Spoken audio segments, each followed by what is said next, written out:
We are happy to see you. As you know, the Doki Doki Reading Club is performing tonight. This week, we'll be reading... Huh? Hino! Nagafuji? What are you two doing here? You two are not really... Out of the way, Hugh. Everyone know who the real stars of the show are. Wait! Wait! Ah! Let me out! Someone help! Hino? What about Shimamura and Adachi? Chi-chi! Oh, they're around. Anyway, welcome to NeoArashi Volume 5, Chapter 5. No, Hino. It's Nagafuji and Hino. I am taller. They don't pay me enough for this. Never mind you. Nagafuji, you forgot your glasses again, so you can't even read the title. Why don't you just tell the audience what the show is about? This is a steamy love story between a princess and a shopkeeper. One day, a giant fish swallows the feisty and beautiful princess, even though she probably deserved it. The mysterious shopkeeper saves her with her boomerang, a perfect hit. The princess falls in love and marries her on the spot. They live happily ever after in a cafe by the sea where they sell croquettes.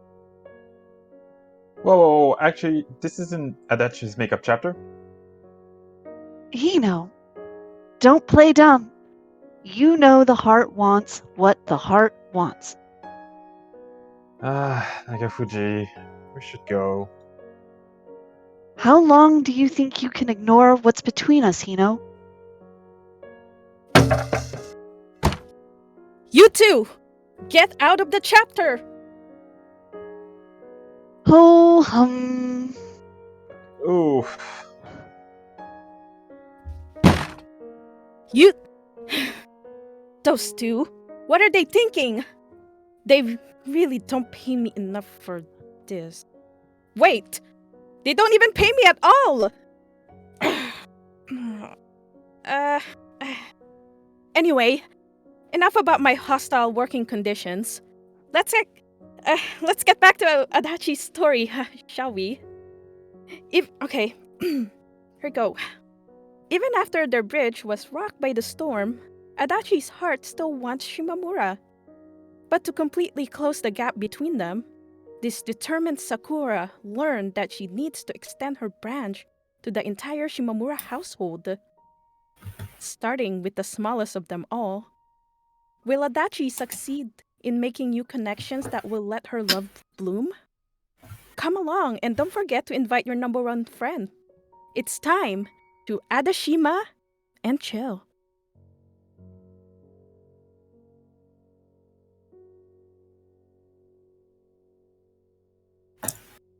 Chapter 5 Are Souls Shared? Everything I built up inside me had come out with force rivaling that of a landslide. Wait, no, that was wrong. Rather than being a natural disaster, it was me who had crumbled, collapsed, exploded. That last description was especially apt considering that the whole incident had gotten its start in a single instant's time, almost like a firework going off. I'd been in the wrong. I knew that. Of course I did. Likewise, I was also aware that it was me stepping over the line which had led to Shimamura pulling back and leaving me. And yet, I could only ask myself, what else was I supposed to do? After all, none of what I'd said had been untrue. My cries, my actions, those were all things lurking in the depths of my being. I knew that applying force only led to friction, things getting out of hand. And yet, I couldn't stop. In the end, this was how I was. A dirty firework. Pick up the broken seashell fragments scattered all around and then let out a sigh. That was a pretty good description of what my days were like. Once again, I found myself sitting on the bed, my feet stretched out, sinking into the ocean of heavy breaths. I've been doing that for 3 days in a row now. And while it was true that I was slowly starting to recover from the earlier disappointments, the pain of regret filling my chest, my heart that had yet to go anywhere. I'd not heard Shimamura's voice since then. We hadn't texted each other either. I obviously didn't have it in me to contact her. And Shimamura? Well, she hardly ever did it in her best of times. All I could do was lie there on my bed, my silent phone tightly in my grip. It didn't seem like there was going to be an end to this. With every moment that passed, I felt myself falling deeper into the pit of melancholy. Thinking about it, this was the very first time the two of us had fought. Wait, no. Had we actually fought? Was I absolutely sure Shimamura hadn't just abandoned me? That thought, the worst scenario I could ever imagine, had passed my mind multiple times. And yet, I still wasn't comfortable even entertaining the possibility. Quickly, I lifted my body off the bed. No. Anything but that. Please. Simply the thought of it caused my mind to scream out and filled me with such a level of retraction that I felt like I might soon throw up. Though the red line was being shredded, it still continued running from my head, as if being transmitted. I needed to fix this. I needed to make peace with her. I wanted to do it. I wanted to return to how it used to be. That meant that I had to call her, or rather text her. No, never mind. On a second thought, calling her was definitely the right choice after all. With every step forward I managed to take, I immediately took one backward. I found myself in a stalemate. I was stuck, unable to proceed. And yet, I also knew that I couldn't keep on going like this. Clouds float outside my window. I could also hear cicadas singing, even though there were supposed to be few of them around this year. Time continued to float, even as I sat there, crouched down. While that was occasionally the right approach to take, to simply wait things out, I couldn't rely on it right now. You see, what time healed was sadness and pain, not love. Love. That concept, having randomly popped into my mind, immediately caused my cheeks to grow red. Calling it love was a bit of an exaggeration. Or was it? Valuing someone so highly that it hurt. Yearning to know all there was to know about them. I suppose you could call that love, in the broad sense. Well then, in that case, Yes, I was in love with Shimamura. I loved her. No mistake about it. Pushing back the indescribable levels of embarrassment filling me, I forced myself to look straight ahead. My neck was already starting to cramp. It was this love, let's just call it that for now, which pushed me forward, telling me that I couldn't keep walking down this path, that I needed to do something. Nothing was going to happen unless I stepped forth and talked to her. The keyword being talk. In the end, it was going to have to be a call. My group filled with determination, I began tapping the screen of my phone, slippery from the sweat which had dripped on it from my palms, pushing away all thoughts of hesitation as I navigated to the menu where her number was displayed.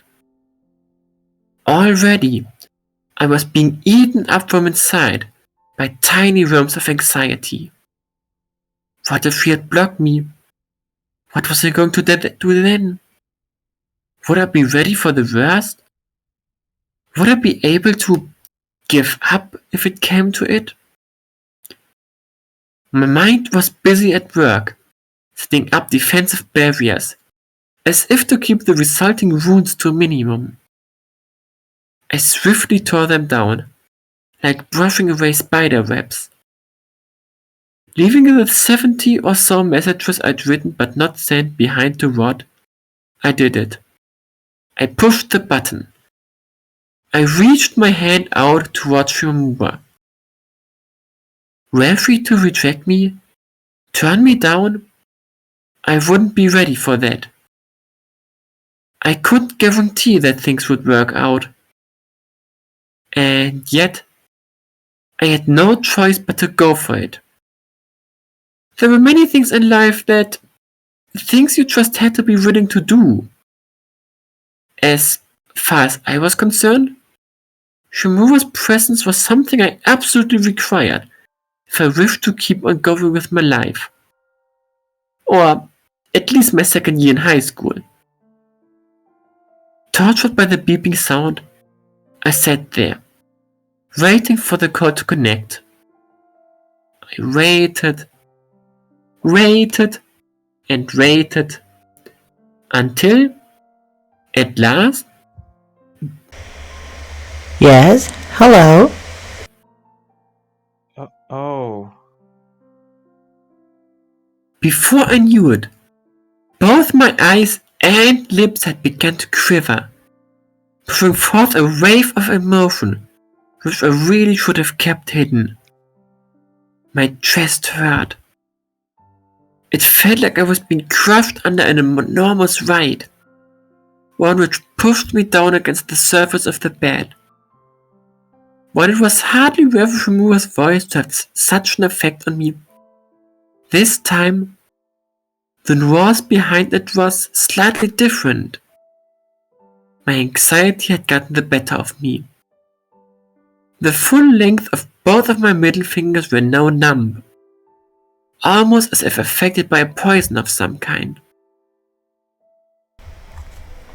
Hello? Sakura? Are you there? No malice could be heard in Shimamura's voice. No hostility. Taking not the slightest detour, she was speaking directly to me. A wave of relief passed through my body. Though faint, it gave me just the reassurance I needed to be able to respond to her. Hello, Shimamura. Yes, Shimamura. Huh? What are you acting so stiff for? It was almost like I turned into a child and was now nervously examining the facial expression of an adult while talking to them. Not exactly what was happening here, but also not far from the truth. Nothing, Shimamura. That's my name. Yeah. So then, is something wrong? Was something wrong? Yes. Yes, it was. And not just something, but a lot of things. I wouldn't have spent the last few days suffering otherwise. And yet, as far as Shimamura was concerned, that appeared to be just enough time for her to stop worrying about it. Feelings of loneliness filled me, as I was first-hand made to experience the gap between her understanding of the situation. With it also came hope. Perhaps I would be able to do this after all. I quickly readjusted the position in which I was sitting. The tightness I'd felt in my chest earlier was now starting to relax, leaving behind it the smallest cavity. There was enough room for my voice, my intentions to bounce around. Act, I commanded myself. Shimamura. Yes? If I'm being completely honest, I'd yet to stop thinking about the early events. The ones which had led us here in the first place. There were still so many things that I wanted to say to her. I was still brimming with anxiety. I still wanted her to explain it all to me. I knew acting like this was selfish. I knew that. And yet, there were times when I was angry. Times when I wanted to scream, cry, cling to her, tell her to stop making me feel so scared. Times when allowing my mind to wander for even a second would cause my expression to crumble and tears to flow down my cheeks. I wanted to scold her. I wanted to learn to know her better. I wanted her to teach me about herself. In other words, I was thinking I'd like to go hang out somewhere. despite the turmoil raging in my head, what came out were these words. Why was that? I didn't know. Having no experience in that regard, I was left guessing. Honestly, looking at the situation at hand, it really was like I was begging my mother to take me somewhere, wasn't it? I'd certainly begun to see it that way. Gripping the phone tight, I waited for her reply.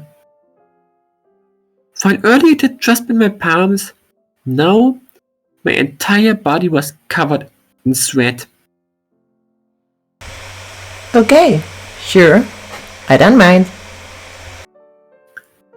In complete contrast to mine, Shimamura's voice sounded both cool and relaxed. She accepted my suggestion without any hesitation. Like an electric fan leaving behind a breeze, like a person shaking their head and pulling away. Huh? Things were proceeding smoothly, far more so than I had ever expected. That was most certainly a good thing overall, no doubt about it. But, even so, I couldn't help but now find the situation a bit eerie instead. It was almost as if the events of the other day were being erased from existence, brushed under the carpet. My brain raced as it tried its best to make sense of what was happening here. So, are we going today? Huh? Oh, no. Tomorrow. Let's go tomorrow. While there was a part of me that would have liked nothing more than to see her straight away, I also knew that I needed some time to calm down, unless I wanted to completely embarrass myself. Aren't you always embarrassing yourself? I could hear a voice ask in the distance. I chose to ignore it.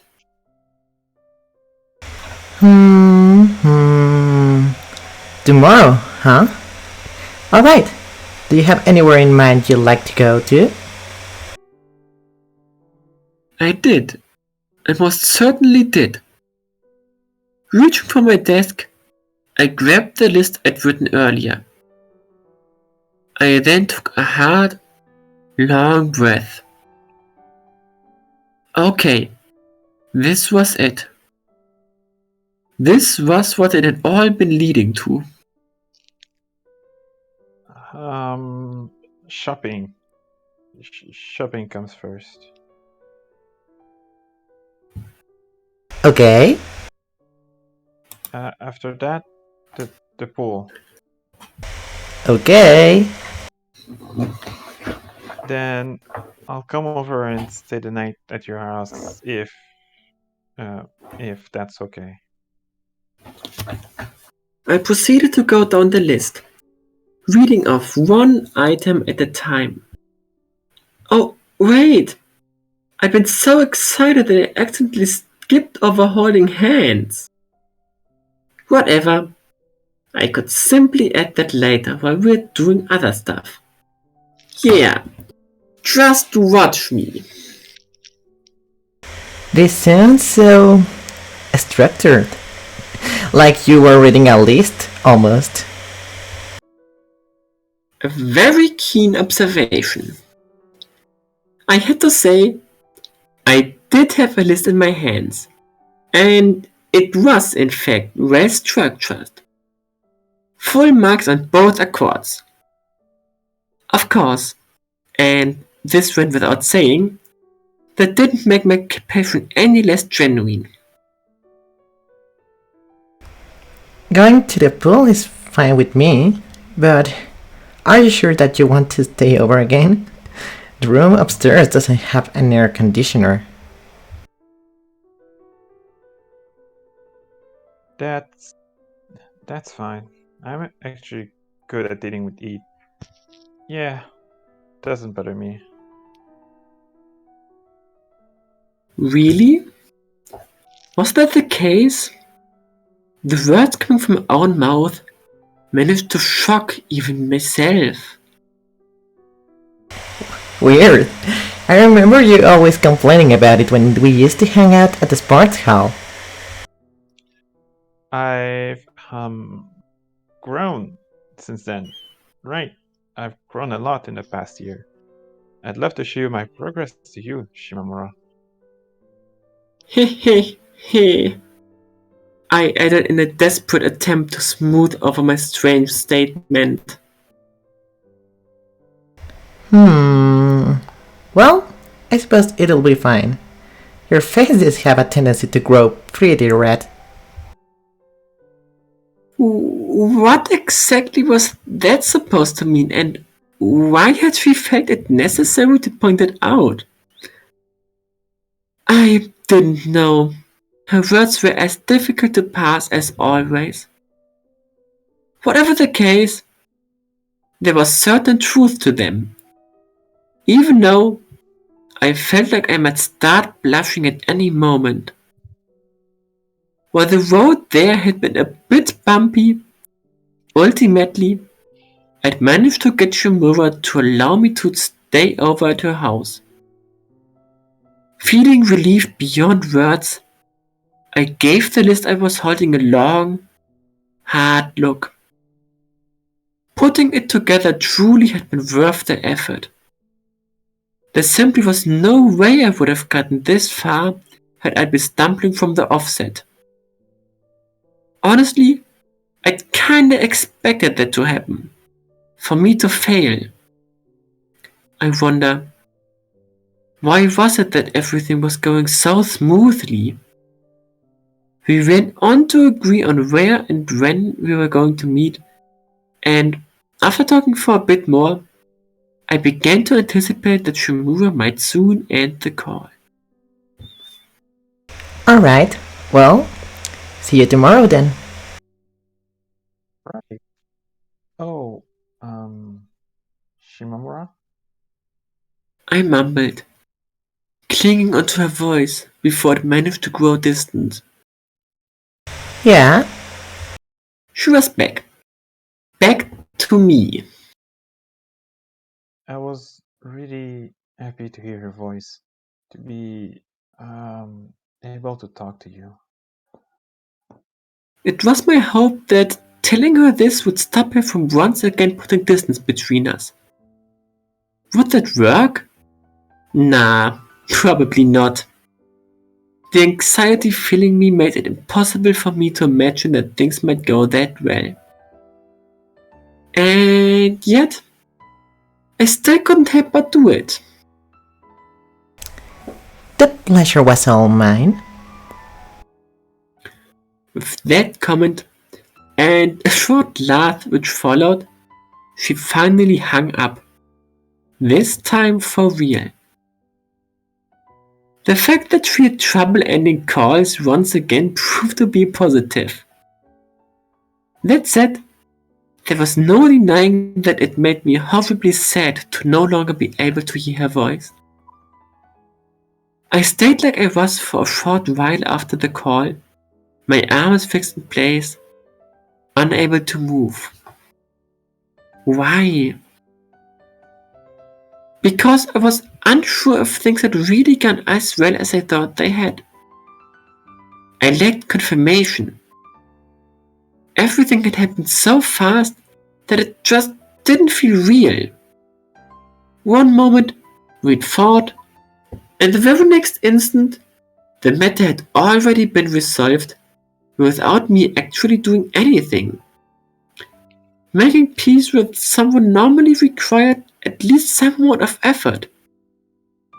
And yet, with the way things were right now, it almost felt like we'd skipped straight past all of that. Like we'd simply moved along from one topic to the next. This flimsy foundation left me with nothing to place my confidence on. Was this it? Had everything truly been taken care of? Thoughts like those flowing through my head, I found myself shaking my phone in the air. Seriously. I remained unsatisfied. In the back of my mind, there was this feeling, sensation that I'd overlooked something. It was almost like I was staring at an exam paper, which I'd returned blank, yet still managed to get full marks on. I continued racking my brain over it for some time, but that turned out to be of no use. I simply wasn't able to make sense of the true nature of the discomfort I was now feeling.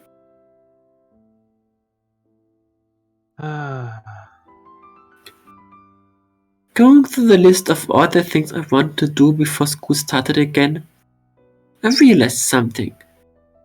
Something very important. I'd forgotten to make concrete plans in regard to the whole summer festival situation. Even so, though certainly a big concern, that didn't appear to be the source of these feelings either. No. There was something else stuck in my throat. Whatever the case, this was no time to be worrying about such things. I decided to shift my focus elsewhere. To concentrate only on what I did know. That being that tomorrow, I was going to visit the pool with Shimamura. Immediately, I got up to buy myself a swimsuit. I could feel my very cells overflowing with energy as I ran outside, too busy to even remember to take my wallet with me. Shimamura was pouring life into me. It had taken me this long, But at last, I realized that really was the best way to put it. There were few people out there who didn't gain joy from receiving things. It was natural to want to be loved, to see someone else enjoy themselves. Gifts were those feelings given form. While I had managed to tap myself into it using those sorts of arguments, looking at it now, I couldn't help but wonder, was this really the right choice? Just the act of moving my shoulders caused the sweet fragrance tinged with excitement to sail into my nostrils. Grasping the bouquet, I stood there by the mall's entrance, the place we'd agreed to meet at. It was currently the day after the phone call.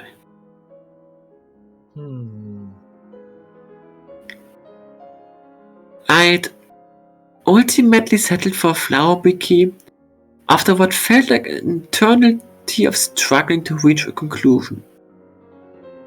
Simply looking at it caused lines of sweat to run down my back. It was a pretty bold thing to do, wasn't it? Giving a friend you were going out with a gift in the form of a bundle of colorful flowers?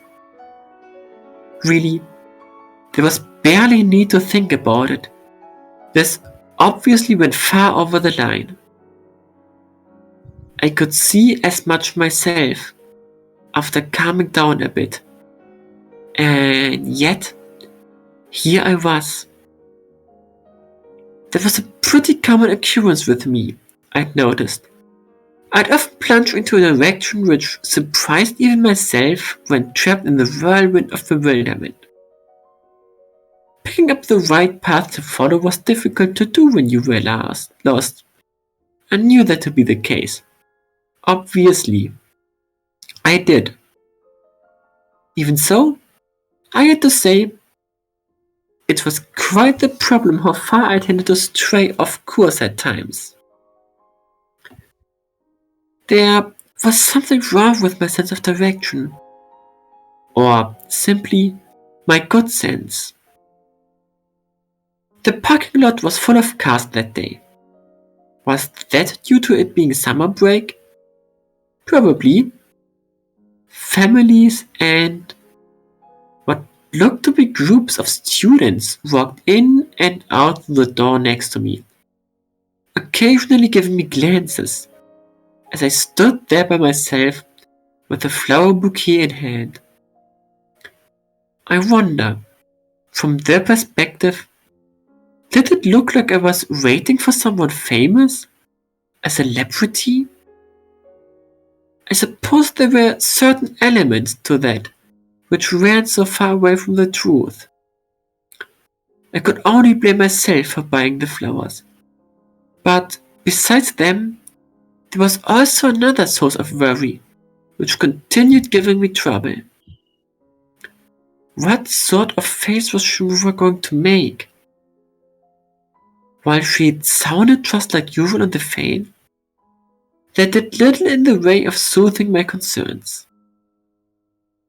The surface of my chest was quickly being eroded by anxiety. Was she angry at me? Would she act distant, treat me coldly? I simply wasn't able to move my attention away from the issue. Assuming the fault lay within me, what I needed to do was apologize from the bottom of my heart.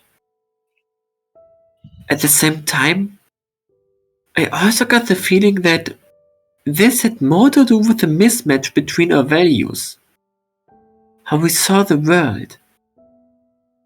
If that was the case, could the situation even be resolved?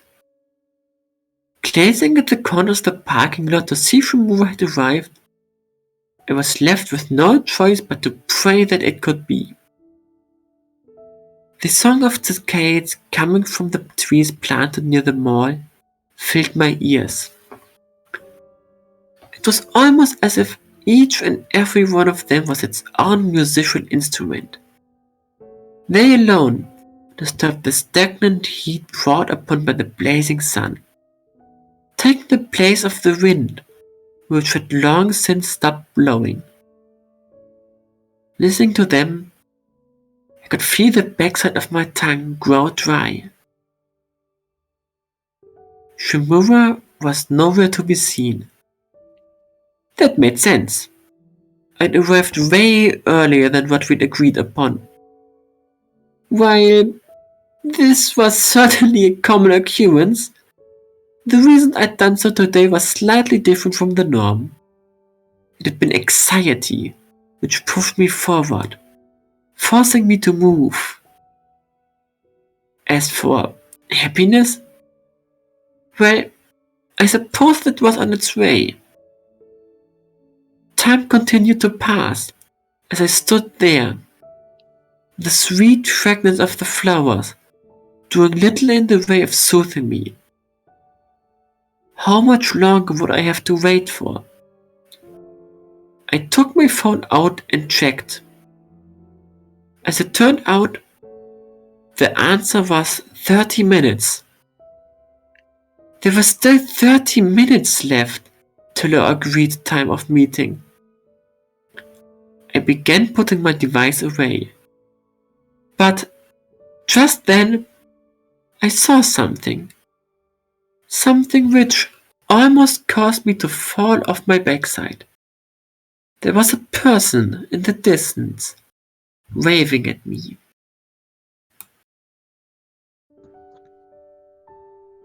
Focusing my eyes on it, I could see that this figure belonged to Shimamura, carrying not just a satchel she usually did, but also an additional bag on her shoulder. How early? We weren't supposed to meet for another 30 minutes. Right. And yet, she was already here. I wonder, why was it that simply seeing her caused my heart to pound so fast? Why did it make me so excited? There was quite a bit of distance between us, but even so, the instant our eyes met, my stomach grew tense. My shoulder became stiff. Visibly nervous, I waited for her to walk to me, forgetting even to blink. Yo! Hello. In direct contrast to Shimamura's slight greeting, the way I nodded, my head was extremely heavy. My already stiff shoulder tensed up even further. Now standing next to me, Shimamura lowered her hand before shifting her attention to the flowers. What's that? Huh? Oh, here. I mumbled as I held them to her. She appeared very confused, but even so, didn't hesitate to accept my offering. I have to say, compared to the nervous wreck that was me, the flower matched her way better. They really did. I found it difficult to look away. Again, what's this?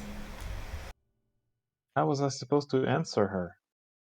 The individual words were all there in my mind, and yet, when I put them together, all I managed to form was this flower bouquet.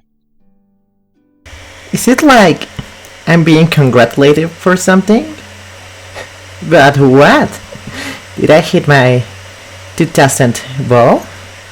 Escape the gamble ship alive? I figured we should commemorate the fact that we made peace, and so A path forward at last revealed itself in front of me. On the other side of the field of flower, Shimamura tilted her head slightly. Made peace? huh? Her reaction didn't sound exactly favorable. Slouching forward, I could feel a wave of cold sweat traveling down my back. Could it be... had she not forgiven me yet? I stared at her for a few moments with my breath, until soon. Oh, A sound indicating that she'd figured something out left Shimamura's mouth. Her eyes grew narrow in a slightly awkward fashion as she looked at me. Right. Yeah, I guess we did kinda have a fight of sorts, huh? Had she not been aware of it herself? That was the impression I was left with. Whether that was ultimately a good thing or not, I had no time to think about it as soon. Shimamura continued speaking, the bundle held in a slightly upward angle. Well, it's all good now. Back to being friends. Right. I nodded in a grandiose manner. It was the only thing I could do. Just like that, the matter had been dealt with. It was so easy. And I didn't mean biting through fresh salad leaf easy, but rather easy in the dull way. Dull and dry. I think this might be the first time I've ever received flowers. Oh, really? I guess there aren't many opportunities for that if you usually get along with everyone. That was true. Personally, I didn't remember ever being given any either. Still, Shimamura's first time, huh? I could feel the corner of my eye sparkle as I thought about that. All I get after leaving the skill club I used to be part of was one lame bottle of juice.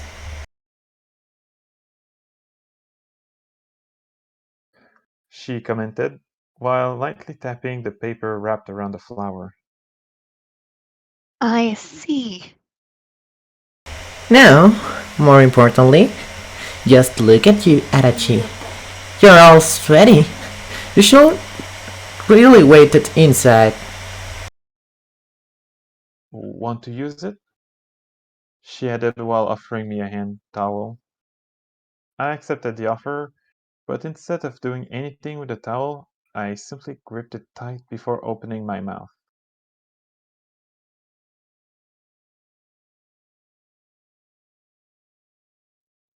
She. Shimamura, yes, present. Swiftly, she reached in and stole the words straight out of my mouth. Was it really that obvious, Del?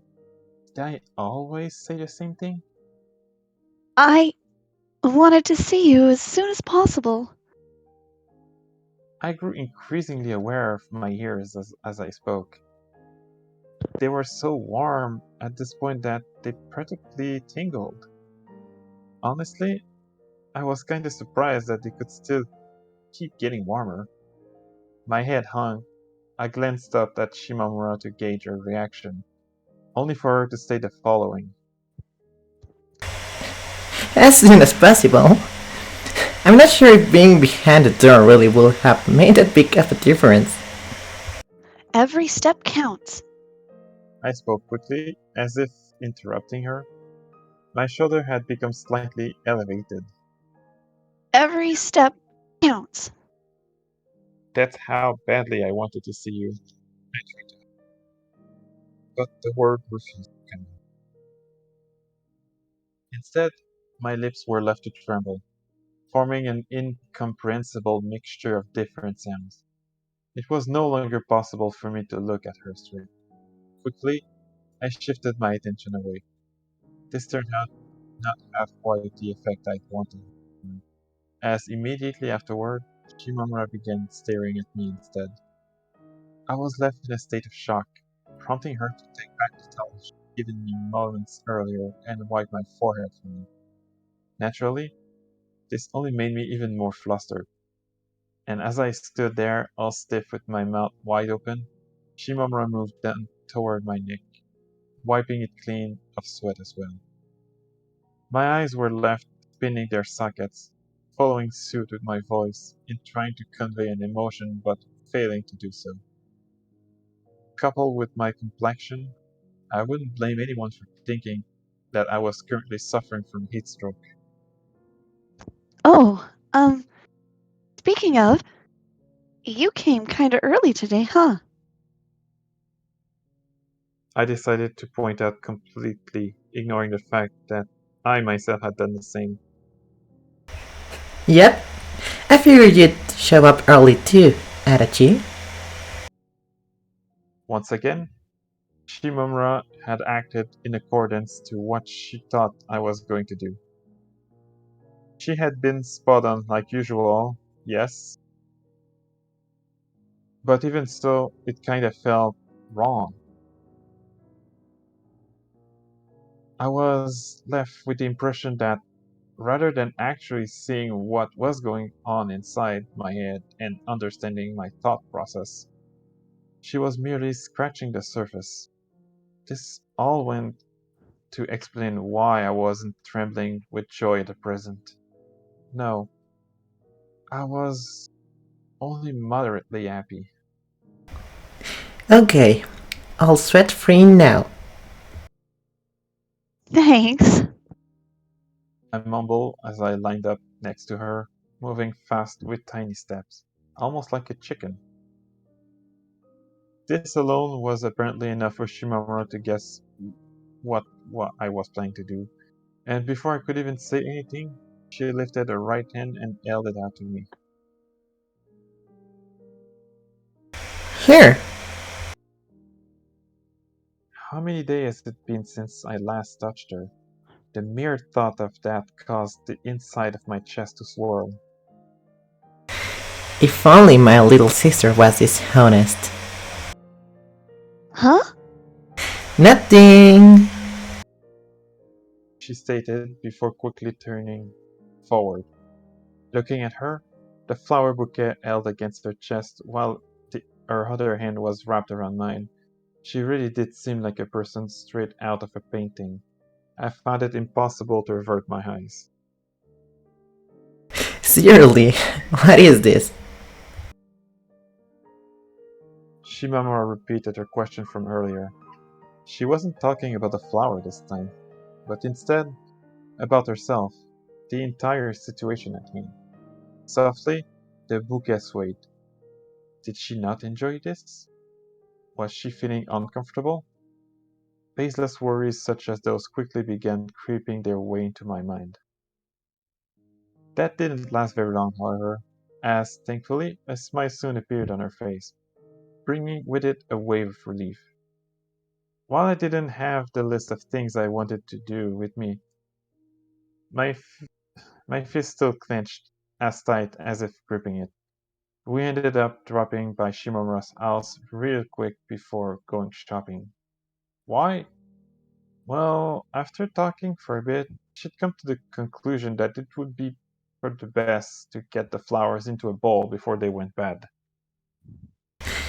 It'd be a real shame if they wither away after you went through the trouble of getting them for me. Also, if I'm being honest, it's kinda difficult to walk while holding them.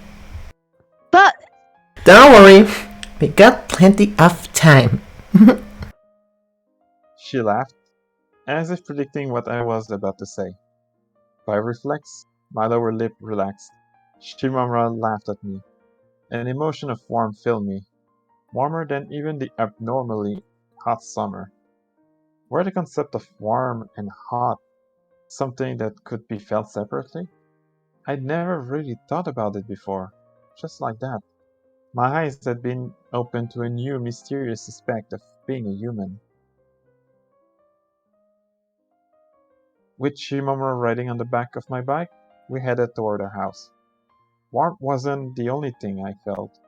Occasionally, a droplet of cool sweat could roll down my skin as well.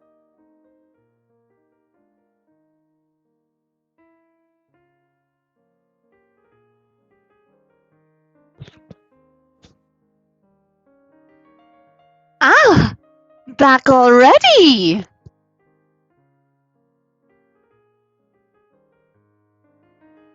Shimamura's mother greeted her in the entrance as she entered. The woman had been busy cleaning shoes by the look of it. I couldn't help but feel like this exact thing had happened before. Pushing those thoughts aside, I walked in after Shimamura's and bow my head slightly. Oh my! Welcome!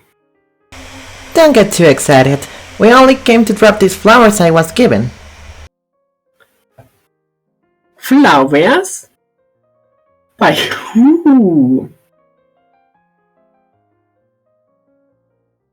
Shimamura pointed her jaw toward me in response. My eyes met with her mother's, and immediately I felt like running away. Ara! Wait. Today's not your birthday, is it? Yep, it is. Now hurry up and give me my birthday money. Shimamura stated coldly while holding out her palm.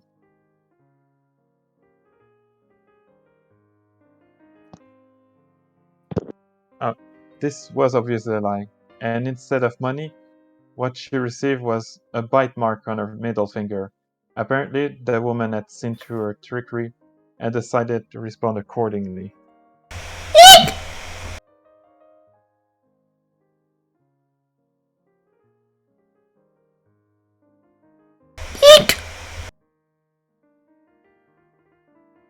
Shimamura screamed as she quickly drew her hand back.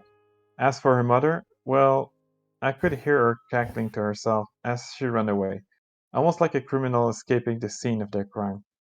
The way she moved had been extremely swift, giving me the impression that the two did this sort of stuff on the regular.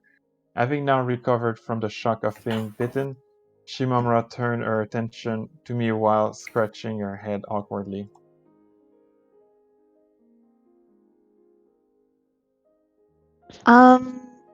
So you get along pretty well, huh? You and your mother? Really? Personally, I don't think that we do most of the time. She objected in a slightly stiff voice. Meanwhile, her mother returned. Instead of a dust cloth, what the woman had in her hands now was a blue flower vase with a long, narrow neck.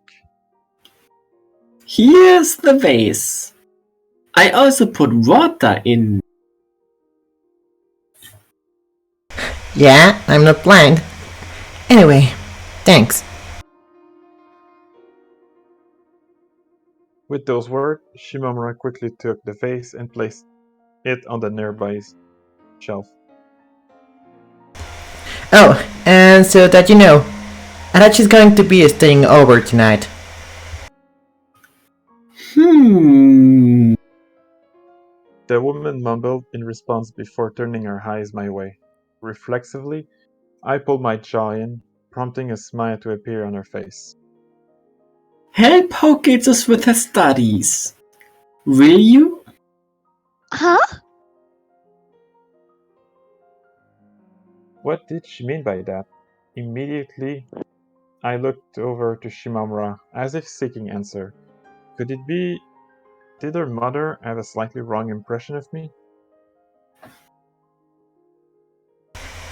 Come on, I've been better about that lately. Ha ha ha! Brett. The woman laughed, giving but a glance at her daughter's pouting face before dashing away from the scene. You could tell by just looking at Shimamura didn't find the situation at all funny. Regardless, what she did next was undo the paper wrapped around the flowers and place them next to the vase. There was something about her that was difficult to put to words. The way Shimamura acted like a child in front of her, it really made it clear that she was her daughter. Child to her mother, big sister to her little sister. I wonder what sort of shape would she assume before me? Well, whatever. Let's just take care of these flowers quick. Right. Standing next to her, I watched as Shimamura took the flowers and inserted them into the vase. It didn't take long, and after she was done, I shifted my focus down the hallways. For a while now, I felt like someone was staring at me. That someone turned out to be none other than Shimamura's little sister. Her gaze was not one that could reasonably be interpreted as being friendly, and as I stood there, being pierced by it, I found that my neck had instinctively shrunken. She was like a small animal, staring inside from within the darkness. I distinctively remembered feeling this exact sensation before, mainly in front of the mirror. I stared at the girl for a moment when all of a sudden I noticed it. Something flashy and blue could be seen from her head, behind her head, almost as if she was wearing a wig, but only on the backside. Looking at it more closely, it actually turned out to be the hair of that weird creature I'd met a few times before. Hey, Yachi! That's no good! You stand out way too much! Shimamura's sister exclaimed while pushing the girl back, only for her to respond by doing the exact same thing. The effort of the two cancelled each other out, leaving even their face to become squished as they squeezed against each other. Even so, they just kept going, not really making any progress one way or another. Was this something kids did for fun? I'm not sure when it happened, but my sister really has become good friends with that weirdo. Shimamura commented, all the while continuing to work on the flower. Her head then turned as she shifted her attention from the girls to me. Immediately, my body grew tense. I guess you can say the same about me.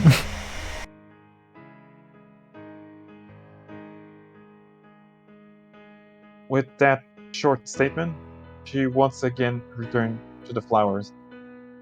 It took me a few moments to process the meaning behind her words, but as the truth dawned on me, it really did take me by shock. Did Shimamura see me as being weird? Did I fit the definition of a weirdo in her eyes? I mean, sure, I'll concede the point and agree that I was a little strange. But it wasn't anywhere near the level of that girl in blue hair, was it? Flustered, I turned my eyes her way. She was currently busy rubbing her soft cheek up and down against the face of Shimamura's sister. The cheek of the latter was likewise puffed, and her ears were red, making me wonder how dissatisfied she really was with the situation at hand. Quite a thing to do in this heat. Then again, if I was given the opportunity to do that, rub my face against Shimamura's, would I really care if it was the middle of the summer? Wait, no. What had we even been talking about? Okay, I'm down. Thanks for the flowers, Adachi. Shimamura thanked me, now folding the paper the flower had been wrapped in. I tried my best to act cool. It was quite difficult to do so, as in reality, simply hearing those words come out from her mouth made me ecstatic.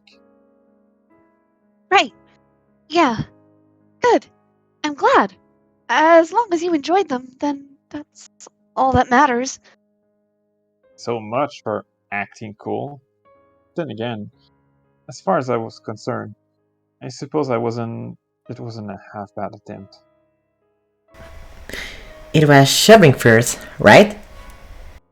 Oh, yeah, but it doesn't really matter. We could go to the pool or whatever first, if you'd like. Totally fine by me.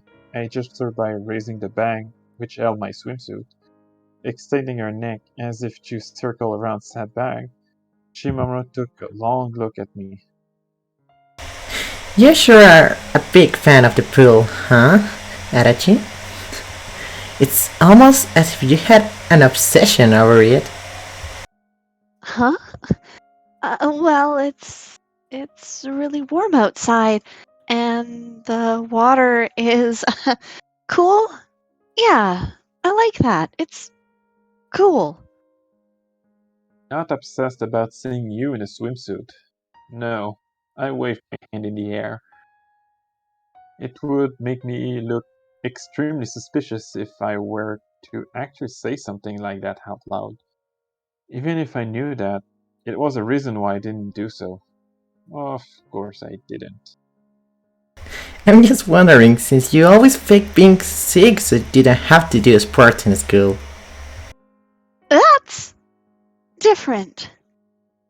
The fact that I was going with her was what gave it meaning. While we were talking, Shimamura opened the door. She then stepped outside into the summer, with her eyes glaring at the scorching sun, said the following. Well then, after the pool we go. Right.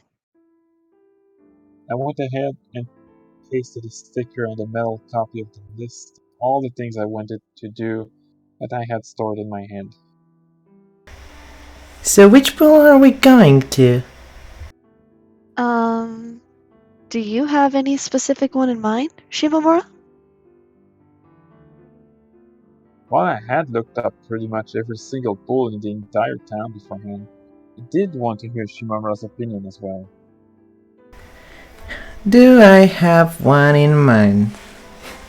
Well, if you're fine with an indoor pool, then yeah, I do know a place. Oh, but she quickly added while glancing at me, her eyebrows knitted together. Why did she do that? I wasn't sure. It almost seemed to me like she'd remember something. No, actually, I'm not sure. Is that a good idea after all? Should we really go there? What was she talking about? Again, I didn't really know, but based on the way she stared at me while repeatedly doubting herself, I couldn't imagine that it was anything positive. I'm fine with anywhere you want to go, Shimamura. No, that's not what I mean. Still, whatever, it'll probably be fine. It's cheap and it's close, she listed the reason. You said you were fine with anywhere, right? A grin appeared on her face as she repeated my words from earlier back to me. I really wanted to ask her what was up with the pool to make her hesitate that much, and yet I couldn't. My mouth had been sealed shut behind a forced smile. Shimamura sure was scary. Through such a course of events, we began making our way toward the pool of Shimamura's endorsement. I was pedaling like usual, with once again her riding on the back. It really did bring me joy feeling her weight against my shoulder. Uh, The bike moved forward as if nothing was wrong. There we were, Shimamura and I, traveling together under the summer sun. At a glance, everything looked the same as before. Under the surface, however, I had so many things I wanted to ask her, things I couldn't stop thinking about. For example, who was that girl she'd been with? Wait, no. Thinking about it some more, that really was the only question I had. There were detours and shortcuts to be taken, yes, but in the end, all of them led to the same point, to that question. I wanted confirmation. I wanted to make things clear, regardless of what the answer was going to be. I just had to know. And yet, I also felt were I start were I to start questioning her with as much passion as before, causing her to hang up on me again, then that would be it. For good this time. the two of us had yet to build a solid connection. Or something. We were like two islands, separated by the sea. Leaves floating in a river, overlapping by mere chance. We'd spent a pretty long while together, yes, but that didn't mean that it would last. The smallest change in current, the slightest gust of wind could easily push us apart. That was the kind of relationship we had, one which never allowed me to feel safe. It was exactly why I thought so fondly of the weight of Shimamura's hand on my shoulder. For a brief moment, it connected me to her. Having been guided by Shimamura, I now found myself standing before a sports gym. A sign made of white and blue greeted us. I had to say, the color scheme they'd chosen to go with certainly was refreshing. There were two parking lots, separated by a thin pathway, both filled to the brim with cars. Sunlight reflected off their roofs, making it so that wherever I looked, it always found a way to get into my eyes. My mom comes here often. Oh, I see.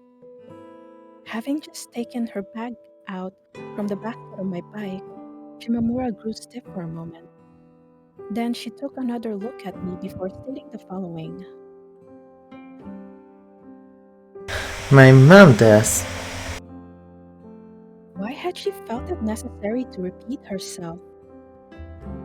I stared at her confused, able to figure out the reason for it, only for her to respond with a short giggle. Let's get going. Looking at her, I could feel blood tinge with both gently running through the backs of my hands. I was being rejuvenated. According to Shimamura, her mom was a full member here, meaning that she was able to buy pool tickets really cheap. There was also another reason why she preferred this place. That being that not many people came here. I could certainly see the logic behind that. Considering that the time of the year as well as the weather, outdoor pools must have been jam-packed with people. From that point of view, this did seem like the best choice. We walked past the reception desk and headed right towards the changing room as indicated. Immediately after the turn, there was a glass window, behind which I could see the pool. My eyes had grown adjusted to the brightness outside, and while the lack of light did mean that I had to squint to do so, I ultimately managed to make out the figures of a couple of elderly people swimming around in darkness. Shifting my attention towards the back wall, I spotted a few more walking along it. Everyone I saw was either elderly or middle-aged, giving me the impression that young people were a rare sight around here. Then again, thinking about it some more, it was a regular weekday today. Yes, we students were free to enjoy the summer break, but normal people, they still had to go to work. As such, it was only natural for there to not be any young adults around. If any of them wanted to come for a swim, then have to do so during the evening. There's a sauna in the back too. Well, not that we can go there with the tickets we have. I see. I nodded my head slightly. I wasn't really interested in that anyway. Simply walking outside already made me sweat like crazy. Didn't need a sauna for that. We passed by a vending machine, when all of a sudden Shimamura pulled to a halt. Wondering if she was planning on purchasing something, I stopped too. That turned out to not be the case, and what she did instead was state the following. There's a sauna too. Again, the words that came out from her mouth were an exact repeat of what she just said. What was up with her? It felt like today, Shimamura was acting about 20% more odd than usual. We then entered the changing room. Staring at the lockers, a certain fact resounded loudly within my head. A fact which had chased me down, past me, and then hardened up to form a wall which now blocked my way. Was I really going to be changing clothes in the same room as Shimamura? There shouldn't have been any problems with that. It should have been perfectly normal. And yet, simply thinking about it, I couldn't help but feel strangely self-conscious. I mean, if you were to ask me whether or not I wanted to see Shimamura naked, no! No! The answer would be no. I wasn't like that. I wasn't. Even so, I wonder, why was it that I felt so embarrassed? Why was I unable to grasp the real reason behind my body's writing? The keys we've been given were nearly adjacent in terms of number, albeit separated by a single locker. This left me with little room to hide. Hide what? Neither of us could do it. Again, what was I talking about? My hands are shaking. I turned the key and opened my locker. I watched with the corner of my eye as Shimamura placed her bag down. Why? Why was I looking at her? Where were these emotions running through me coming from? Using this philosophical question as a segue, I attempted to focus my mind away from such worldly desires. And yet, I couldn't. My heart simply kept pounding. Shimamura pulled down her clothes. What was revealed underneath was a swimsuit.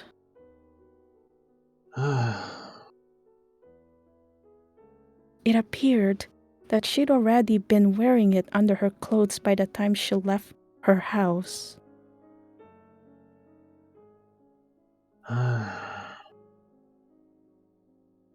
Currently in the process of putting a swimming cap on, Shimamura turned her eyes towards me.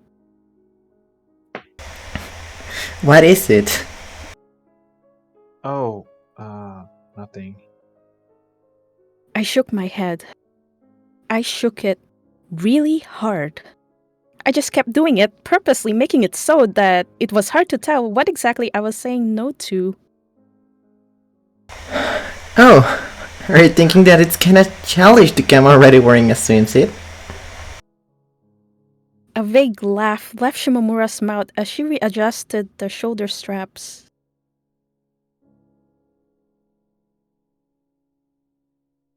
No, that's... I guess it kinda is. Yeah. Let's just go with that. Why not? I could hear Shimamura laugh once more as she turned her eyes away, almost as if embarrassed. It was quite rare to see her act like that.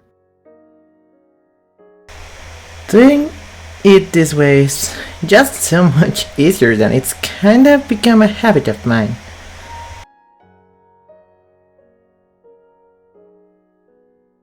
Ha ha. I was pretty surprised to see her wearing a school swimsuit. Wait. No. What I meant to say is, I wasn't like that. Her goggles sitting firmly on top of her swimming cap. Shimamura now waited for me. Also, I wasn't quite sure why she was doing this, but she had her arms crossed for some reason. A different gush of emotions rushed upon me this time. Was I really about to undress in front of her? Undress in front of Shimamura. My thoughts became disjointed and my face grew warm, almost as if I'd stuck my head into a cloud of hot mist. I could feel my body becoming even more stiff as I stood there, gripping the hem of my shirt. No. No. No. There was absolutely no reason for me to feel this anxious. Forcing myself to believe that, I removed the top layer of my clothes before placing my hands on my underwear. The image which appeared to me was that of a car shooting out sparks as its wheels scraped against the road. My mind was being ground to dust. This short reaction of Shimamura's instantly caused me to twitch. Feeling even more anxious than before, I proceeded to pull down my underwear. Then, with shaky hands, I reached into my bag and took out my swimsuit. Oh, I really shouldn't have gotten it ready beforehand. Seriously, how was I so bad at this? Oh. I grew more and more anxious every second that passed, and by the time I managed to pull the swimsuit up, my mind had already but transformed into a ball of white mist. Oh. Like a flower budding, all the tension met at the very top of my head. Trying to focus my mind elsewhere quickly proved to be an impossible task, and such, I was left with no choice but to boldly turn my head around toward Shimamura. I found her groaning to herself while facing the fan? As the fan rotated left, she moved left with it. And as it rotated right, she too changed direction. Swiftly, I hid my face behind my hands. She has no idea. Shimamura had no idea. Ugh. I silently lamented. The way she was acting here kind of made her resemble Nagafuji. Oh. Are you done changing? Yeah.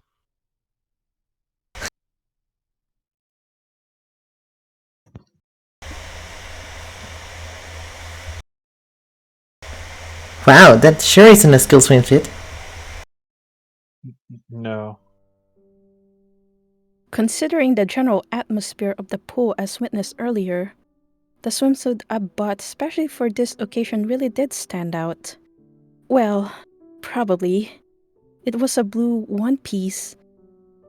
And compared to the one Shimamura was wearing, I suppose it wasn't that different. Small fortune, I know. Kinda cute. Shimamura stated in a light-hearted manner, now distinctly leaning forward towards me. Ah, I was cute? Or the swimsuit was? I almost wanted to ask her for a confirmation, but knowing that she'd likely give some super vague answer just to tease me, I chose against it. Whatever the case, the fact remained that she praised me. Couldn't feel too bad about that. Glance. Contrary to the mix of emotions running through my mind, the disinfectant fluid my feet were now drenched in was relatively lukewarm. There was no water coming from the shower heads attached to the ceiling, and instead, a thick smell floated through the air, so pungent it felt like the insides of my nostrils were being scraped off. The fact that it took me more than a few moments to recognize it as that of a chlorine really went just to show how long it had been since I last went swimming indoors. Glance. With that out of the way, it was now time to enter the pool proper. My nose had already grown adjusted to the chlorine, and honestly, I barely even noticed it anymore. The pool was split into 6 separate lanes, out of which we're apparently only able to use the one closest to us. Number 6. As for the other lanes, those were reserved for adults to swim in silence. This certainly didn't feel like a situation to be making merry in. Well, not that I could really imagine that. Shimamura and I, messing around and having lots of noisy fun. Glance. There were people passing along the lane meant for water walking. Looking at them, I could see that they had their eyes pointed in our direction. Again, it was probably rare to see anyone of our age here, much less two at the same time. Shimamura appeared to be barely aware of their stares, possibly because she'd come here previously. That or she was simply too busy to notice. Her eyes moved almost restlessly as she glared deeper in, away from the pool. Are you looking for someone? Not that girl from the festival, right? Hopefully not. I had no reason to believe that to be the case. And yet, just thinking about it, I could feel the depths of my stomach start to burn. Glance. Huh?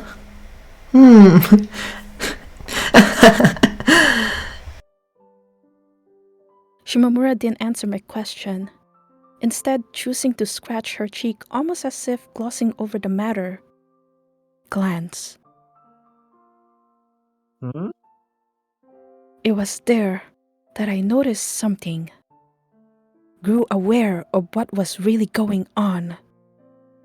The realization shocked me greatly. Yes, but pushing back those feelings, I decided to go ahead and follow the way in which my eyes were moving. Walk, glance. Walk a bit slower. Glance. It was exactly as I thought. Instantly, I went pale. My eyes were gravitating towards Shimamura's butt. I mean, no! It wasn't like I was staring it long and hard or anything like that. Rather, I would glance at it and then a fixed period of time later glance at it again. That had all happened subconsciously, and now that I was actually aware that I was doing it, my cheeks instantly grew warm. Almost as if I'd submerged myself in a bathtub full of boiling hot water. My face transitioned from pale to red, then pale again, just like the tides of the ocean, but way more intense. I was especially focusing on the boundary between her butt and the swimming suit. Why? I had no idea. Despite myself being the one doing it, the question proved to be impossible for me to answer. The only thing about it was my head and cheeks growing even hotter than they already were. Droplets of sweat ran down my skin. I seriously had to do something to cool myself down. With that in mind, I took a look beside me, and wouldn't you know, the pool was right there. Perfect! More falling than jumping, I dove in and pierced through the soft wall of water. Once below the surface, I quickly sank the rest of the way down to the bottom before turning around and beginning to make my way back to the surface. I wasn't wearing my goggles or anything, and though that did cause my vision to grow blurry from the chlorine, I was still able to distinguish the ceiling made of water above me. I decided to stay beneath the surface until my head had fully cooled down. To do so, I emptied my lungs and once again began sinking. One by one, I could see the air bubbles coming from my mouth float up and break through the watery ceiling. I also saw that Shimamura had gotten in the water herself. Her goggles were now firmly planted on top of her eyes, and like me, she too was blowing bubbles. It took her little time to reach my slowly sinking body. My arms and legs spread out like starfish. She then leaned over me, and instantly my eyes turned towards the boundary between her armpits and the swimsuit. Again, not deliberately. I just found myself doing so. Why? Why did this keep happening? Questions like those ran through my mind until a few moments later, I realized that I'd released too much air and and had to hurry back to the surface before I suffocated. Kinda looks like you're already having fun. Huh? Oh, well...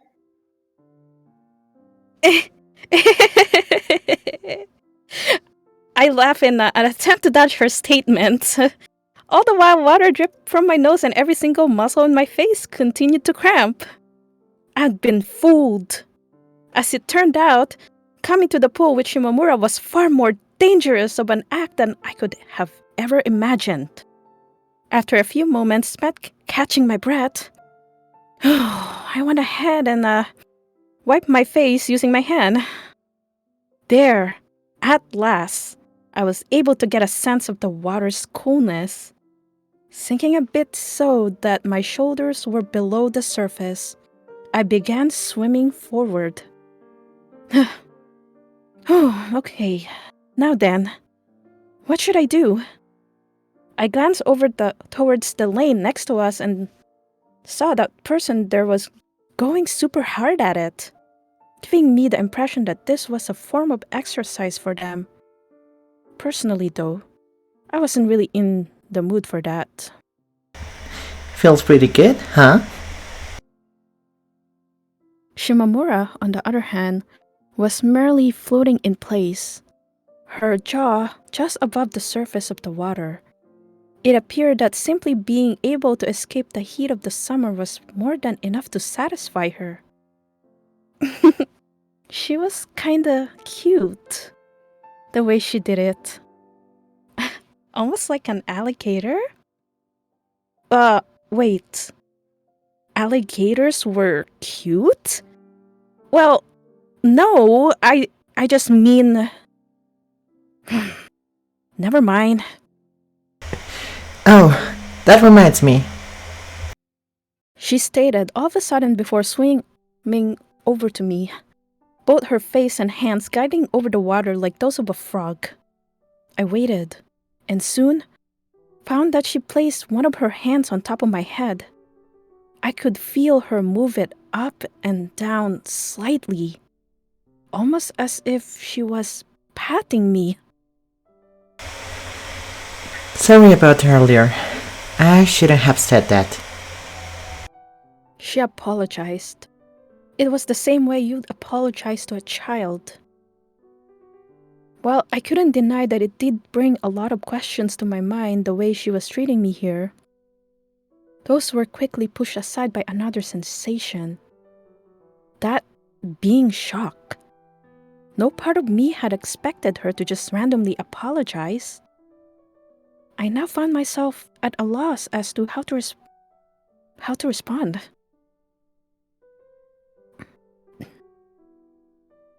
Oh yeah, you don't need to apologize for it, Shimamura. Right, it's not really like that. Like, either of us did anything wrong. A very Shimamura-esque reply, I had to say. If the four human emotions, joy, anger, grief, and pleasure, were the four seasons, then her voice invoked none of them.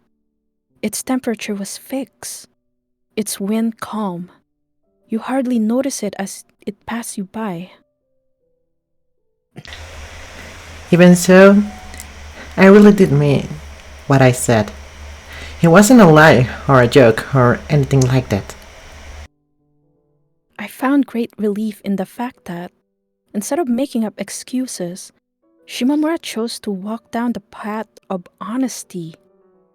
It felt like she was always being sincere with me rather than hiding what was truly going on in her mind.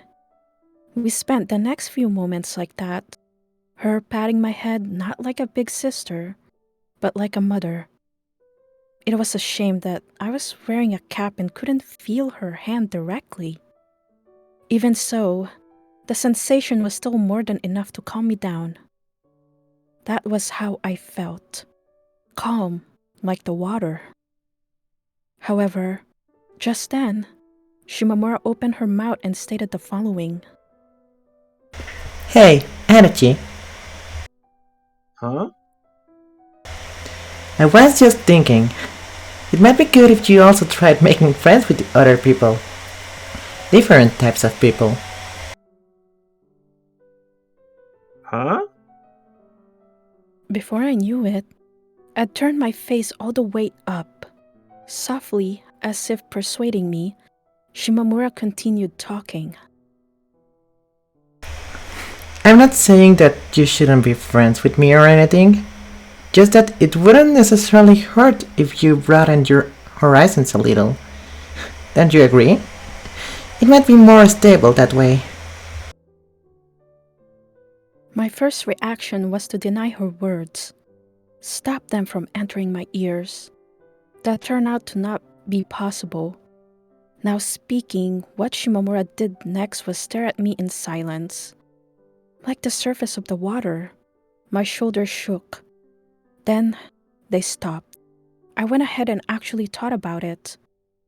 Considering the state I'd wound up as a result of growing too passionate about her, it made a lot of sense for Shimamura to suggest this. Really, you could even say that it was single most normal, rational thing she could have done. Everything that happened was my fault. Wait, no. The purpose here wasn't to assign blame. Just calm down a little. It felt like that was the core of her message, what she was trying to tell me. There might have been truth to it. It might have been what I needed to hear, and yet I couldn't help but feel disappointment. It was as if Shimamura had pulled up her defenses against me, as if she placed her hand on my forehead and told me to stop.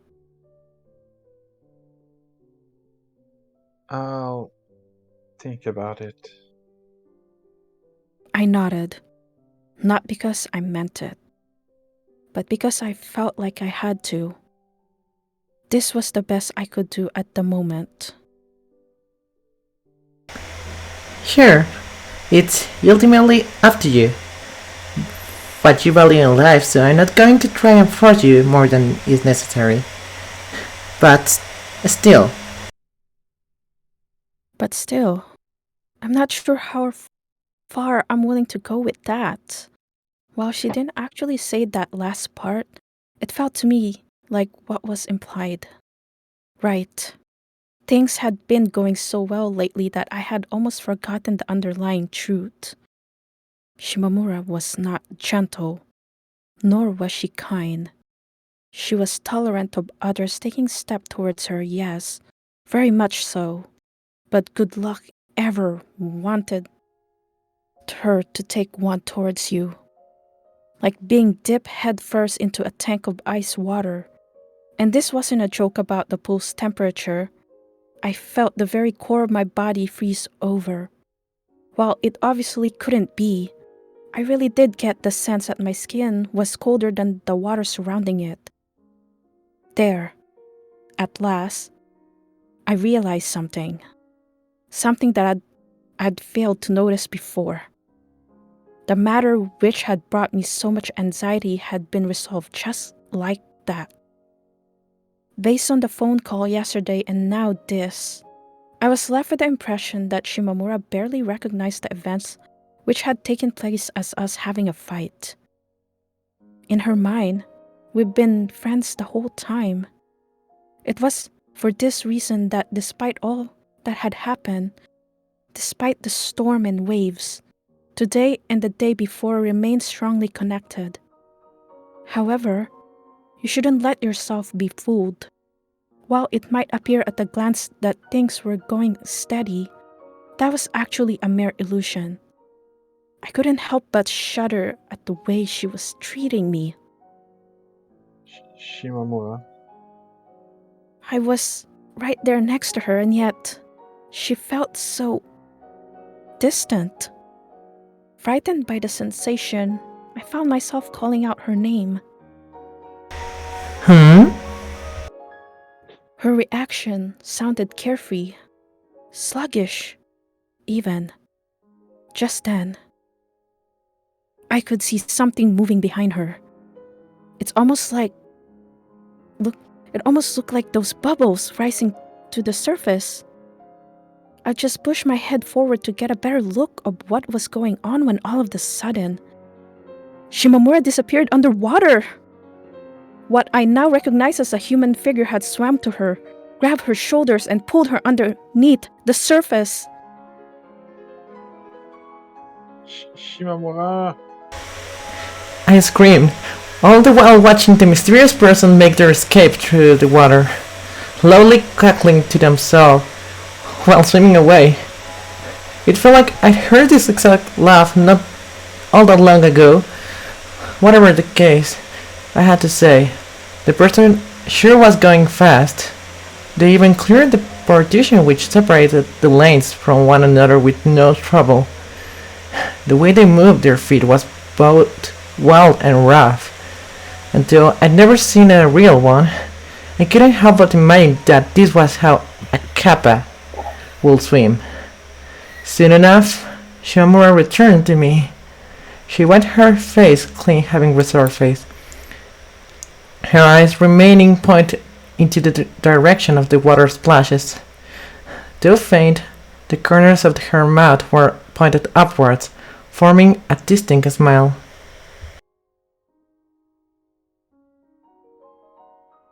Don't grow up to become that sort of an adult. All right, Adachi? Sure. I replied faintly, all the while staring at her face as droplets of water crumbled down it. Shimamura was uncovering her emotions, letting them pour. On top of that, like when she was angry, there was no malice to them this time. No, this was the sort of thing you only show to those closest to you. Deep down in my heart, I couldn't help but feel jealous. It might be that the expression currently on her face was the essence of the sort of relationship I'd been seeking. Having exited the gym, we randomly ran into Shimamura's mother. Here's what she had to say. Drop by the meat store and buy some croquettes.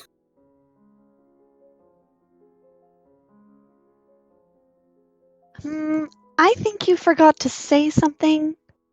Any idea what that might be? Make sure you don't get hit by a car. Thank you. Observing this interaction from this side, I was once again left with the impression that the two of them were really close. Even I could tell as much. Anyway, Shimamura then hopped onto my bike, and together we began heading towards our new destination, Naganagafujifuji. Once there, we were greeted by a fairy with blue hair drawn by the entrance. What was such a thing doing there? I wasn't quite sure. Also, while I wasn't able to put my finger on exactly where, it really did feel like I'd seen this character before. At no point did Nagafuji make an appearance while we were picking out our order. She shows up pretty infrequently, huh? That Nagafuji? You can say that again. She's totally useless. The man behind the counter, presumably Nagafuji's father, replied to Shimamura's question, all the while shaking his sweaty hands sideways. The door in the back did tremble slightly as if there was someone behind it, but I'm just going to pretend like I didn't see that. Anyhow, I could now cross shopping with Shimamura off the list. Wait, I could? With the side dish for the evening meal purchase, we returned back to Shimamura's house. It was only my second time staying over there, and yet Unlike previously, I now had my very own chair set up by the dinner table. I did find it a little awkward how cramped my presence made things. All of our shoulders were rubbing together, and I could practically feel the warmth being released as a result. While certainly not something a person staying over at someone else's house ought to say, if I'm being perfectly honest, I wasn't a big fan of eating like this. Or rather, I'd experienced it so few times that I had yet to develop the right type of antibodies.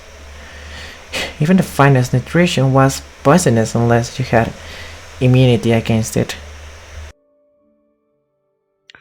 Sorry for all the trouble. Nah, it's fine. Shimamura's mom stated.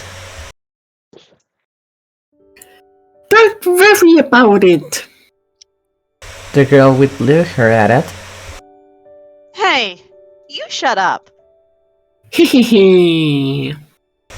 The blue-haired girl, I forgot her name, had shown up to the dinner table almost like she was part of the family, going as far as to have a friendly chit-chat with Shimamura's mom. Her dad and sister likewise appeared to pay no mind to her presence. Don't worry, don't worry. The speaker this time was Shimamura herself, advising me with her mouth full of miso soup. I wonder, was it growing up in a house like this which led her to become as viscerally tolerant as she was? Wait, no, that wasn't quite the right word. Broad-minded? Something like this could never happen at our house. In the worst case, it'd be Mom calling people over. That's just how Mom always is. Once again, I was made to realize just how peculiar Shimamura was. At the same time, it was likely exactly that aspect of her which had attracted me to her in the first place. I saw in the corner of my eye as her hair glistened, still a little wet from when we'd been swimming. It was so nice. Resolutely eating the food which had been prepared for me, I found my mind wandering back to the events of the afternoon. Everything was well between us. That really was a wonderful thing, wasn't it? The way I saw it, a perfectly round stone could float steadily down the river of time without getting caught in anything along the way. Wonderful! That was how it should have been. For some reason, the situation just didn't click with me. My only guess as to why was that I hadn't experienced it before. If there was one thing that I lacked thoroughly, then it had to be experience. Well then, go get some. I knew that I should. I knew that Shimamura was implicitly recommending me to do so as well. Having her come so far for me really did make me want to give it my all. As much as adapting to what was around me wasn't my thing, I knew that it would be necessary here. That was the sort of situation I found myself in. Sipping my post-meal tea, I made up my mind. It was now clear who the first person I needed to get closer was. My eyes cast downwards as they had a tendency to be. I stared at her, observing her behavior. She got up. Following her, I took down my remaining tea. Thanked Shimamura's mother and left the table. The person I laid my eyes on was none other than Shimamura's little sister.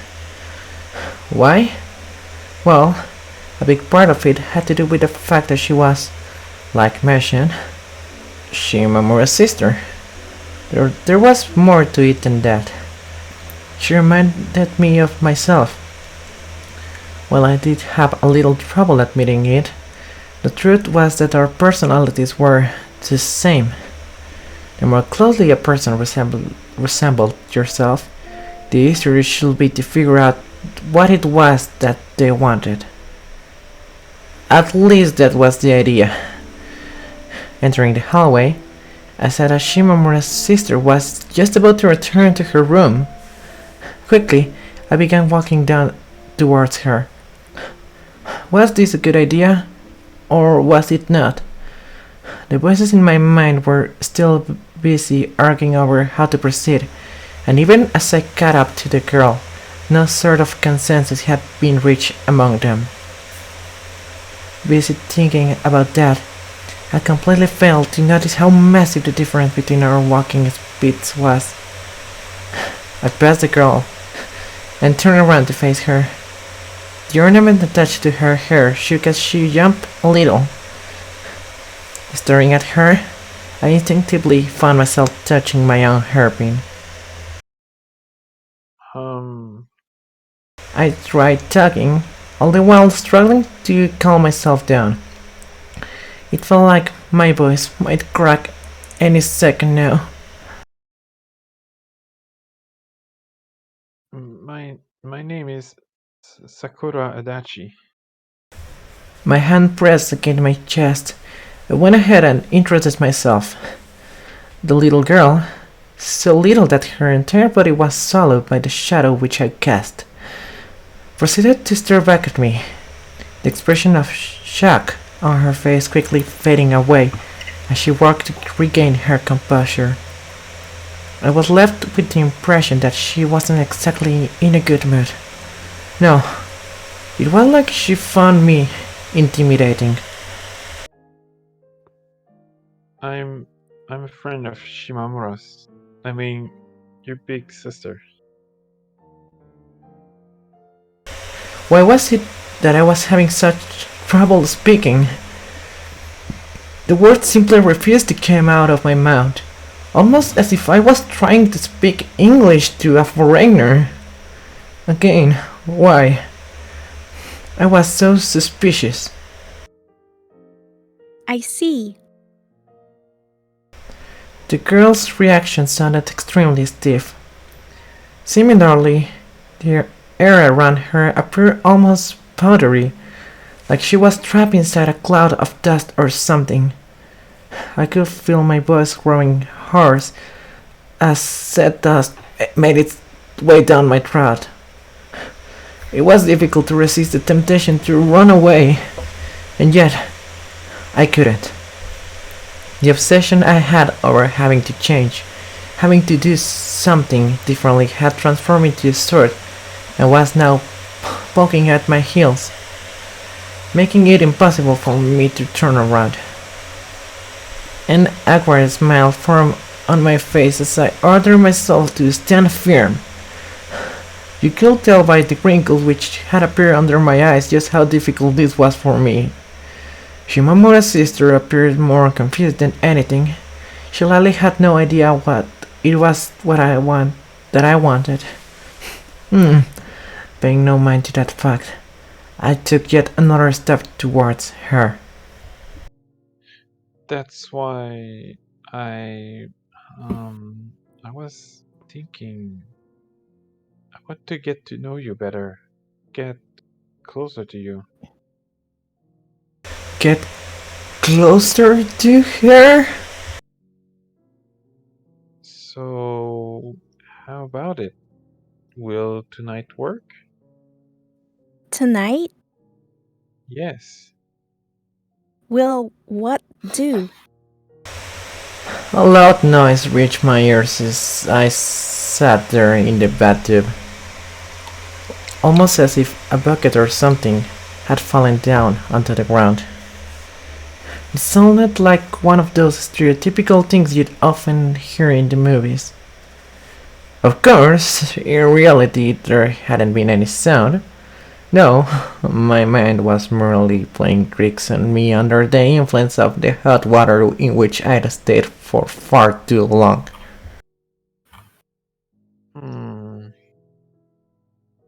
As tiny as Shimamura's sister was, the depth still wasn't quite large enough for the two of us. The fact that we were facing each other certainly didn't help either. Allow me to explain. I hadn't dragged her here against her will and torn off her clothes or anything of the sort. Of course I hadn't. Rather, I'd asked her if she would like to do this, and well, I might have pushed her just a little bit, but even so, in any case, this was mostly consensual. Probably. The fact that she was completely silent and had been for a while now did paint me in a pretty bad light. I'll give you that. The way I'd seen it, this was the best way to get close to a kid like her. Speaking of, one of the items on my list was take a bath with Shimamura. I suppose I could cross it off now. Then again, that did fall into the domain of word games. To put a sticker on it or not. I honestly wasn't quite sure which path to take. You're friends with sis, right? Half of her face emerged below the water's surface. The girl stared hard at me. The sound of bubbles mixed together with her voice as she spoke. Yeah, yes, I am. Her sudden question had caught me off guard, leaving me with little time to choose my words. While I didn't know her exact age, I could only assume that the girl was around 5 or 6 years younger than me. And yet, here I was, talking to her all respectfully as if I was the younger and she the older. What sort of friends? Another question which I didn't know how to answer. If I did, I wouldn't feel so scared all the time. My mind wouldn't constantly be full of worry. I've been her sister way longer than that. The girl stated before I managed to say anything. It was there that I understood what she'd actually meant. She wasn't referring to the depth of our friendship, but rather its length. Thinking about it some more, I realized just how silly it was that I'd ever been confused. What sort of elementary school student will ask another person how deep their friendships were? The thought alone kinda scared me. So, yeah. Like the bubbles of the bath, a tiny bit of politeness could be heard in the girl's voice before it quickly faded away. I was left with the impression that she harbored some amount of competitiveness towards me. I suppose that only made sense. Being her little sister, the girl was like more than slightly dependent upon Shimamura. It was for this reason that my presence at times caused her anguish. Looking at it like that, the situation honestly wasn't bad at all. However, as you peered just a little deeper, you began to see where the problems lay. Specifically, when you look at me, the fact alone that she was Shimamura's sister filled me to the brim with jealousy. Why? Because for so long I yearned for something similar, a name for our relationship. Silence fell between us. We sat there without a word. Droplets of water continuing to drip down from our hair. I knew I had to do something. My mind began to burn, almost like if someone was squeezing my head together. It had been like that at the pool as well. But unlike then, simply getting into the water wasn't going to cause things to move forward this time. It didn't need to be a miracle. It didn't need to be a backward somersault.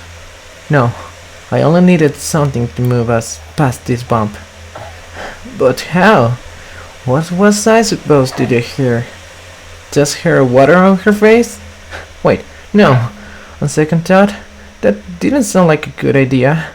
What if she interpreted it as me picking a fight with her? At the same time, there wasn't much else here that caught my eye. While the bathtub owned by Shimamura's family was quite long vertically speaking, it made up for that by being extremely narrow. Moreover, its simplistic box-like design meant that you could barely stretch out your feet. Not that I had any plans of doing that. Instead, it was my goal to keep my legs as close to my body as possible. And yet, despite my best attempts, I will still occasionally find them coming into contact with those of the tiny girl. Well, nowhere near as cramped as sitting side by side would have been. I still had to wonder, why exactly was it that we chosen to face each other? Unconsciously, our eyes met. It felt like a firework of warmth had gone off inside my head. I continued my first battle submerged within the hot bath water. While these expressions were admittedly quite cheap, each one, I could feel the inside of my mind continue to boil. So, why? Shimamura's sister asked. Once again, she was using as few words as possible. Why the bat? I wanted to get along with you better. It was quickly becoming clear to me just how difficult playing the role of the older party truly was. Unable to keep it up, the corners of my mouth soon dropped, giving way for an utterly pathetic expression to take over my face. From the right angle, it probably looked like I was grinning to myself like some idiot. Great! The lips of the girl sitting opposite to me puckered even tighter. Why? She asked once more. Why indeed? I could feel the water swallow my body as I sat there, unable to find an answer to her question. Why? Because Shimamura had told me so? Because I wanted Shimamura to approve of me? Because Shimamura... While all those things I listed were certainly true, I couldn't help but wonder, was there something more to it? Something else? Did I really need such a complex roundabout reason to love my neighbor? Some moments passed, and soon I could see the girl's face starting to turn scarlet. A question popped into my mind as I stared at her. Do you love your sister? Huh? Instantly, Shimamura's sister leapt up, creating a splash in the water around her. A few droplets ended up landing on my face. The faint shade of red from earlier had now transformed into a full-blown blush, reaching not just her cheeks, but her ears as well. Was the water on her side of the bath just that much warmer? Or could it be? Slowly, the girl returned below the water. She then replied to me in a soft tone of voice, almost as if attempting to fake being calm. Not specially. We're just normal.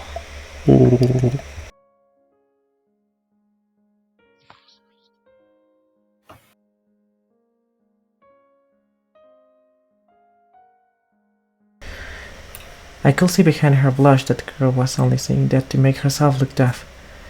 She wasn't doing particularly a good job at hiding it too, and as a result, it was trivial for me to tell what was actually going on in her mind. I had to wonder, was this how I too appeared to the people around me? I see, but I do think that Shimamura probably loves you. My chest ached as I squeezed the words out through my throat. Anyway, my point was, I want to like the people Shimamura likes as well. With all the things that had held it back having melted away, my tongue was now free to move as it pleased. Really? Was that what I thought? Was it not the exact opposite? Was I not scared senseless of the idea of Shimamura liking someone who wasn't me? Did I not hate it? Yes, that was more accurate. Much more accurate. In that case, what was I saying it now? What were these words coming out of my mouth? Why exactly had I chosen to defy everything I felt and knew to come here? I could feel myself growing more dizzy by the second. My mind lapsed into chaos, and I really meant that. And how is that related? Well, if everyone chooses to value and protect the same things, then it feels to me like it'd be easier to keep it safe. This concept wasn't something that had existed in my heart previously. So then, where was it coming from? Why was I saying these words out loud? My mind was quickly overheating. At this point, steam could start shooting out from my ears and I wouldn't even be surprised. I proceeded to think about the true nature of what was going on here. And then, after a few moments, it hit me. I managed to arrive at the one possible explanation. Could it be? Could it be that I was simply ashamed? Ashamed that I dared to brag? You sound like my teacher. The girl stated. I was left with the impression that she was specifically referring to my excessively polished outer layer. After a short pause, she continued. Like me. A smile appeared on her face, not a broad, bright smile, but rather a faint grin.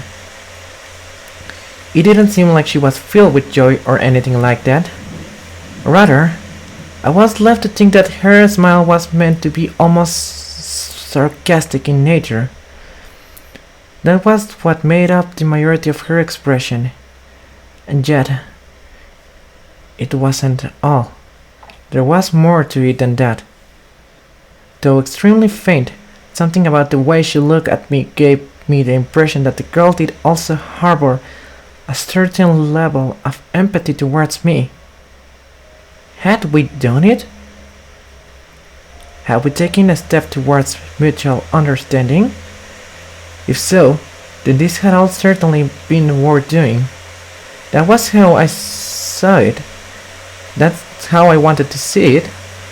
A journey of 1,000 miles began with a single step. And the same was also true for people. Even if you found yourself unable to close your distance with someone in a single go, you can always work on it slowly over time. That was the conclusion I'd come to. However, the very next instant,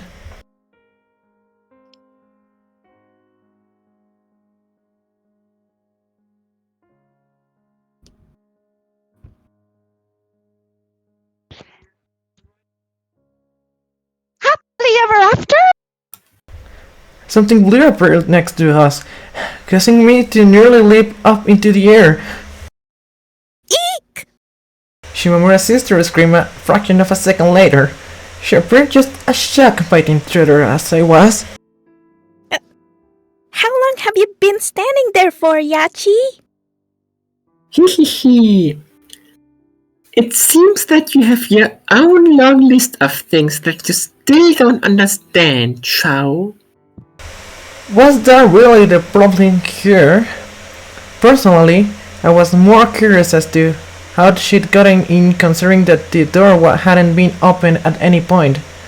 There was also the fact that she was wearing clothes, and not just any clothes, but a pajama, still after a lion, its hood forming a mouth which chewed on her head. Quickly, the girl shifted her attention away from Shimamura's sister and towards me. Her glimmer mixed with the vapor spreading throughout the room, painting everything behind her in a pale shade of turquoise. There was something about its appearance which made it seem like the very core of my body would be left feeling refreshed were I to breathe it in. Of course, in reality, I knew that wasn't the case. Despite its color, we were ultimately talking about mere vapor here. So, happily ever after? The girl asked again, repeating her question from earlier. This time, it came aimed at me.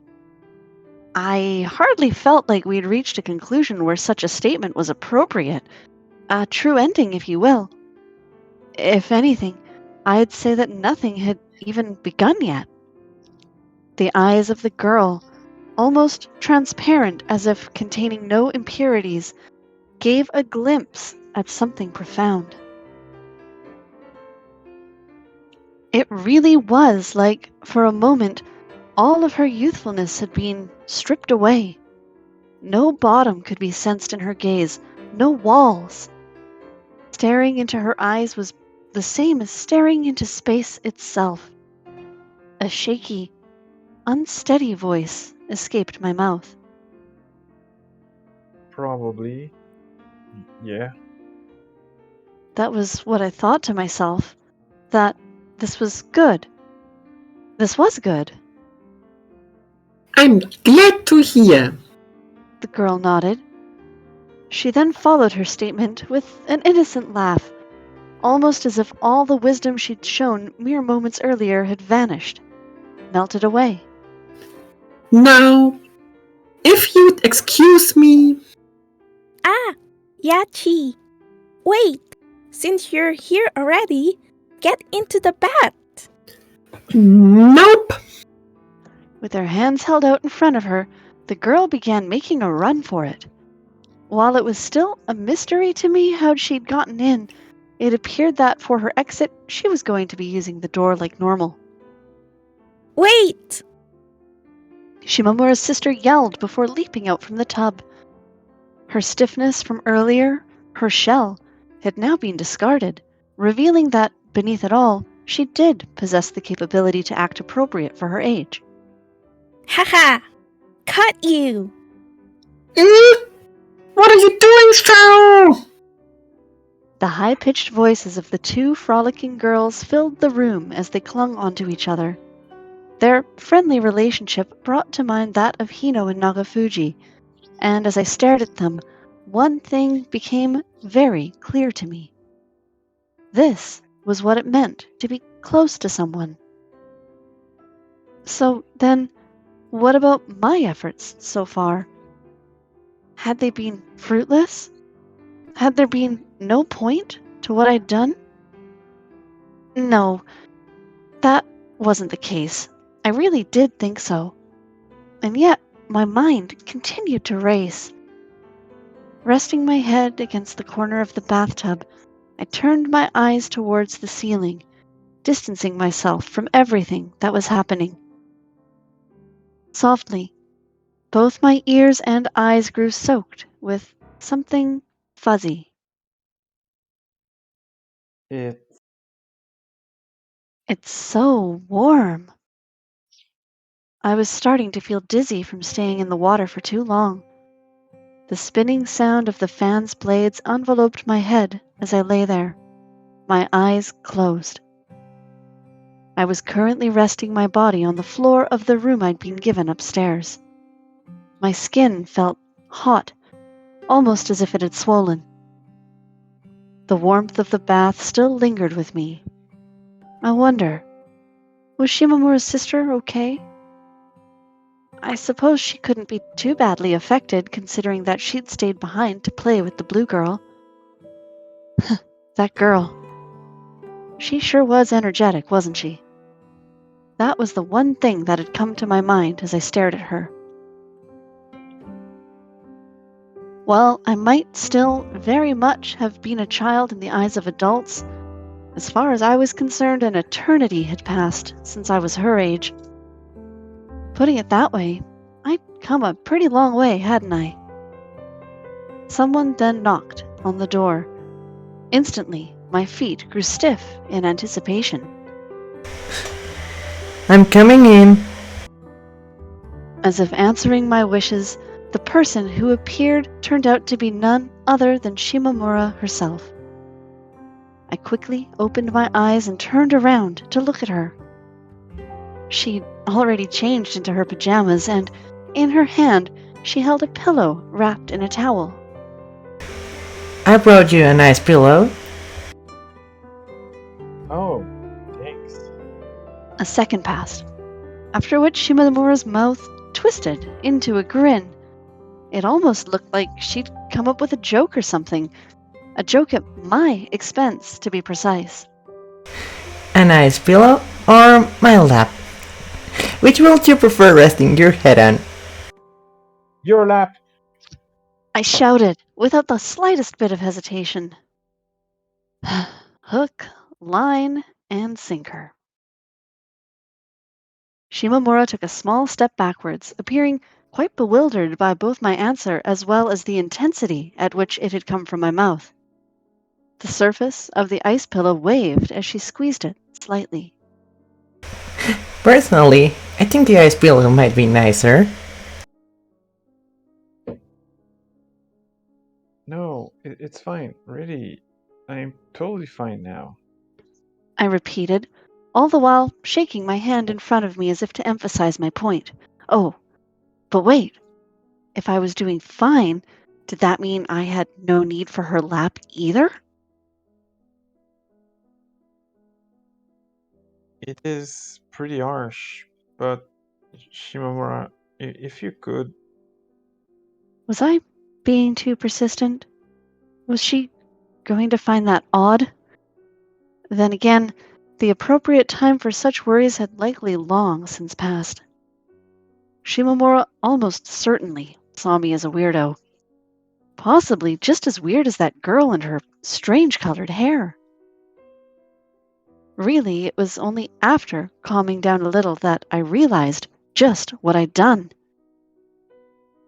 Smiling in a manner which made it seem like she was hiding her true expression, Shimamura sat down in front of the fan.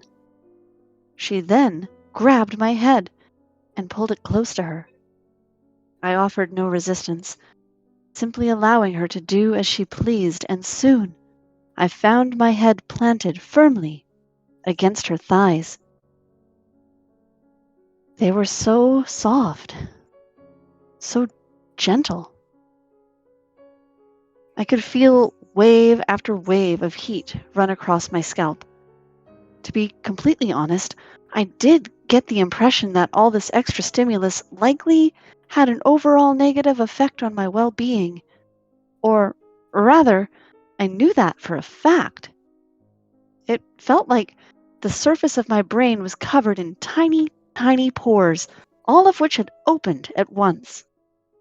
There was a real possibility that, had Shimamura not placed the ice pillow on top of my head, my internal temperature would have just kept rising and rising, ultimately causing me to explode.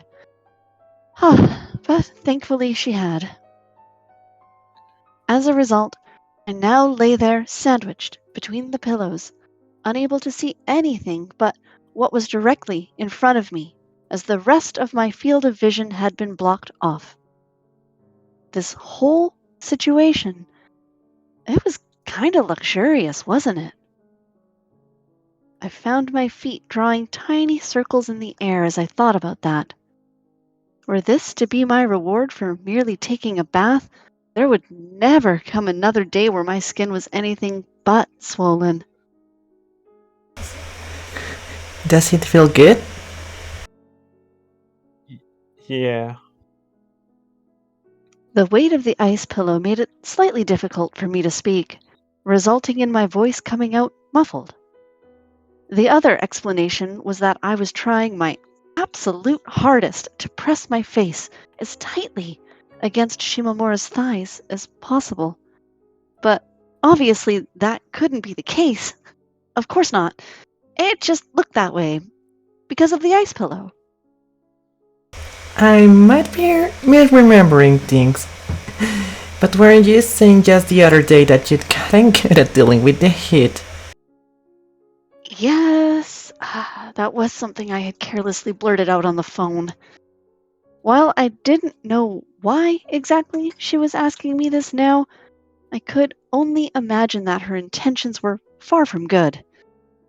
As such, I concluded that it might be for the best if I pretended like I hadn't heard her talk at all. I groaned something vague into her direction, acting like that wasn't the case, only for Shimamura to ignore me instead and follow up her question with a statement which made little sense to me. I suppose that's impossible for a statue made of ice. A million questions flooded my mind all at once, making it impossible for me to disregard her this time. What are you talking about? Seriously, what was this? Huh? You don't know? Well, I guess that makes sense. It's not really something you call yourself.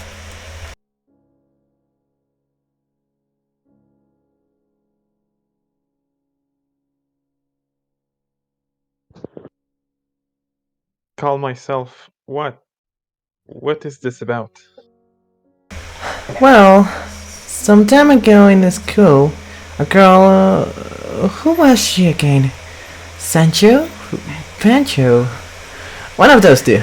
Anyway, a girl you went to middle school with told me that people used to call you that there. A nice statue. I could neither confirm nor deny that. I barely talked to anyone during my time in middle school, after all. Regardless, that was the nickname I'd been given, huh? How strange. Why ice? Was I really that cold? Looking at you now, I'm not sure if ice is the best description. I might go with... Shimamura didn't finish her sentence, instead choosing to cut her words short. I was able to tell, based on the aura surrounding her, that she was having difficulty deciding what to say next. You might go with what? Oh no, never mind. Ahahaha, she quickly added. Why was it that her laugh sounded so dry? I wanted to ask her that. I wanted to cry. A statue of ice? What was that supposed to mean? The thought alone made me kinda embarrassed. I had a feeling that this would be bothering me for a long, long time. As I sat there, writhing with my mouth closed shut, Shimamura at last changed the topic. So, you wanted to take a bath with my sister, huh?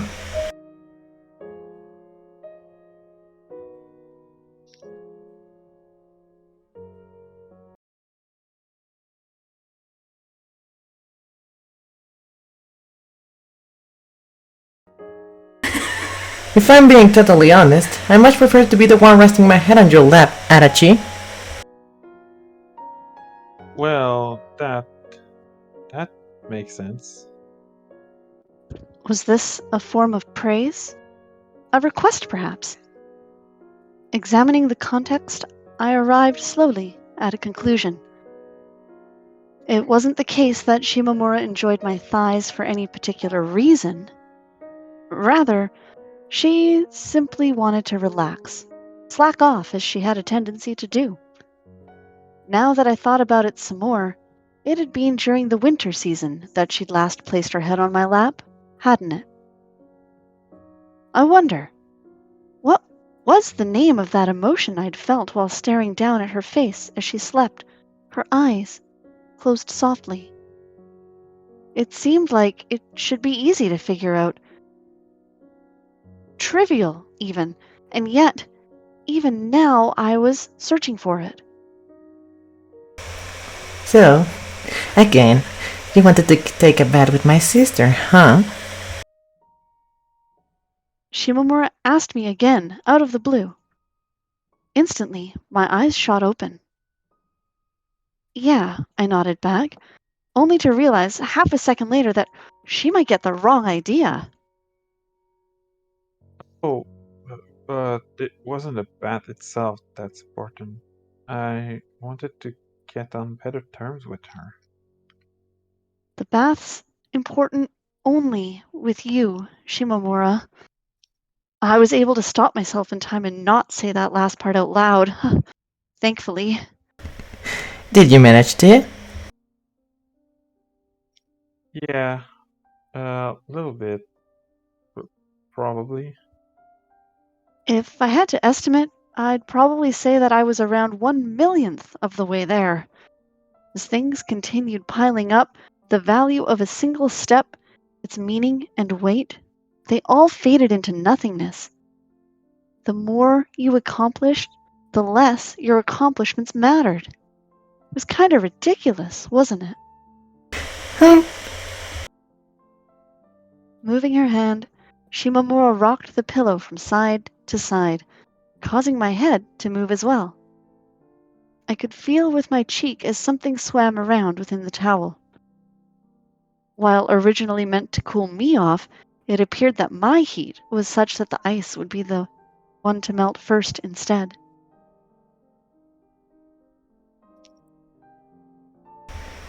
Anyway, I did think she quite liked you, Adachi.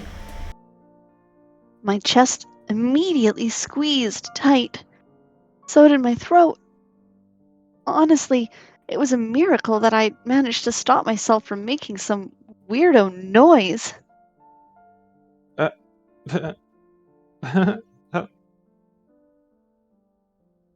A second later, I realized that I'd misheard her.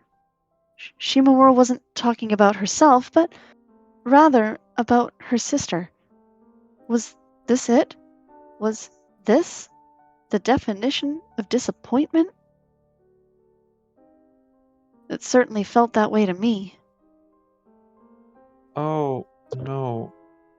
I'm not sure about that.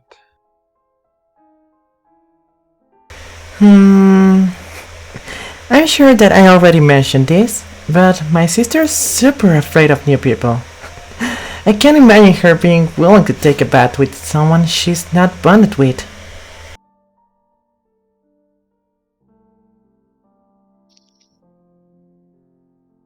Yes, but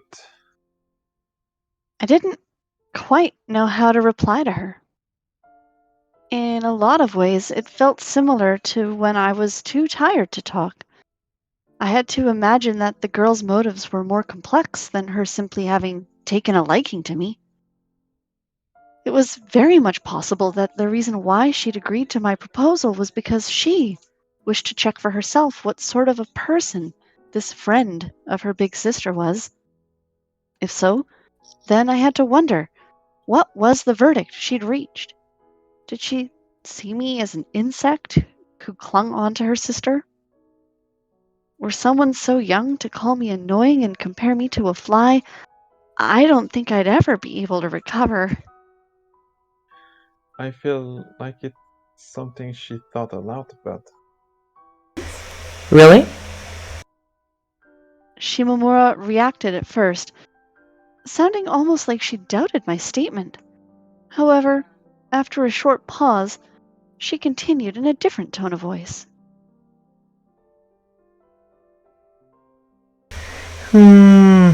Yeah, I suppose that might be. I mean, there are probably lots of things that I don't understand. That only you can see, Adachi. There were. Yes, her many wonderful qualities, for example, the kind expressions often seen on her face.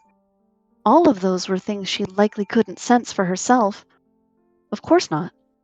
Very little of what I thought and felt was in any way connected to Shimamura. How nice would it be if that were ever to change? If one day we would become able to see the world the same way. Between the two pillows, I watched as the fan continued to spin.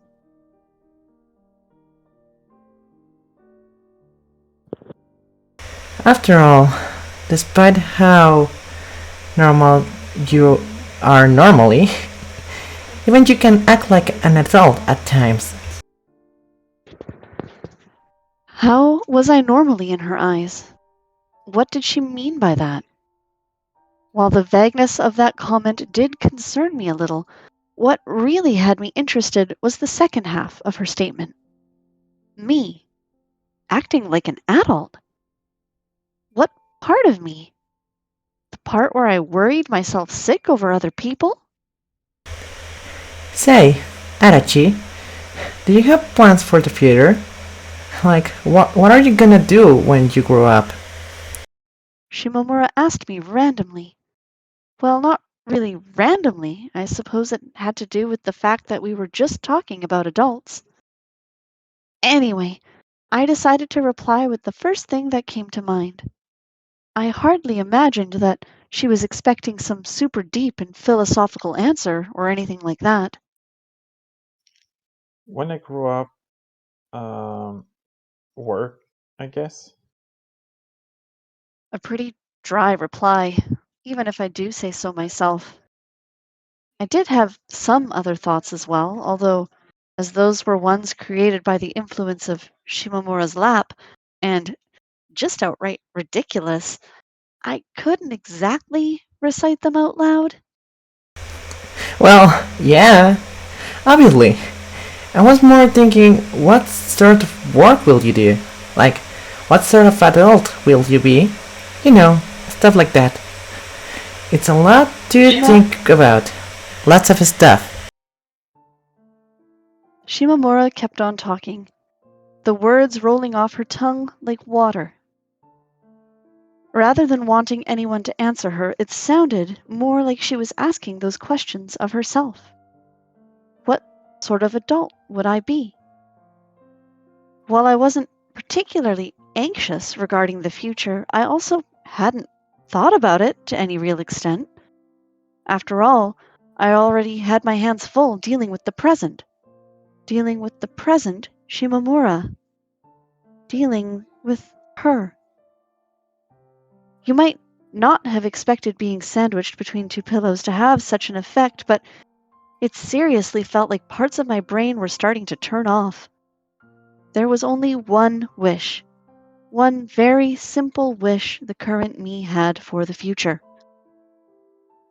I wanted to be with Shimamura, even when we were adults.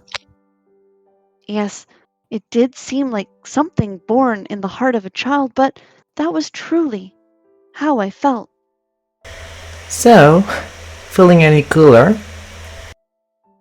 A little. The statement was partly a lie. Specifically, while the half of my face which was pressed against the ice pillow was so cold that I could feel my skin tightening up, the other half, the one clinging to her lap, was burning hot. The purpose of the lie was to allow me to stay like this for just a little bit longer. Yeah. I guess the ice is not really doing much. Huh? Having said that, Shimamura pulled the ice pillow away from my face. I put up no resistance, prompting her to then remove her legs from underneath my head and stand up. It was only when I rolled onto the floor that I realized my mistake. Damn it! As I lay there, wallowing in an ocean of regret that I wasn't quite able to put into words, I could see in the corner of my eye the image of Shimamura, staring out through the window. What about outside? It's probably be colder there than here. Shall we go? She added. Still not fully past my earlier blunder, I lifted my head and asked her the following. Outside? Yeah, on the veranda. Or more accurately, where we dry our laundry. I slowly got up, walked next to her, and took a look outside. What I saw on the other side of the window was the veranda she was talking about. Funny, how I'd never noticed that before. It didn't seem like there was much room there, though. I got the impression that, were we to both stand on it, we wouldn't even be able to pass by one another. That was exactly what we proceeded to do. Go to the veranda and stand side by side. The air felt both heavy and languid, just like it had inside. If I'm being perfectly honest with you, I could barely tell a difference. We waited and waited, but no gust of wind came to wipe the warmth away. It's not really cool here either, huh? No. Shall we go back? I didn't answer her question with words, instead choosing to shake my head while grabbing her hand. Well, grab might have been a bit of an overstatement. Rather, I took it, calmly. That's right, I was relatively calm right now. Why wouldn't I be? It was just the two of us here, after all. Shimamura and I. Anyway, my heart began to pound as I slowly squeezed her fingertips. After a short pause, Shimamura readjusted her hand before gripping mine back. I could feel the half of my face which had been cool just moments earlier now growing hot. I stared directly forward, observing the scenery before us. What I saw was a section of a very mundane residential area. Tracing with my eyes the various rooftops and red streetlights which floated in the darkness of the night, I couldn't help but feel like I was staring into outer space, or perhaps the depths of the ocean. Thick darkness filled every gap, every crevice of the town. And yet, as I turned my gaze towards the clouds slowly drifting through the night sky, I saw it. Saw the glimmer which pulled us towards it. The lamps of the tall buildings, the flickering lights of the steel towers, and, above all those, the glow of the moon. This was what the night had displayed to us. We stood there, taking in the atmosphere, showing no signs of growing tired of it. The way the clouds were stacked on top of one another, I felt them to be so beautiful. Shimamura, too. For this short duration, we were seeing the world the same way. Still holding hands, we took some distance between us, as if spreading out our wings. There, in the windless night, my mind raced as I wondered, what would be a good name to call our relationship by?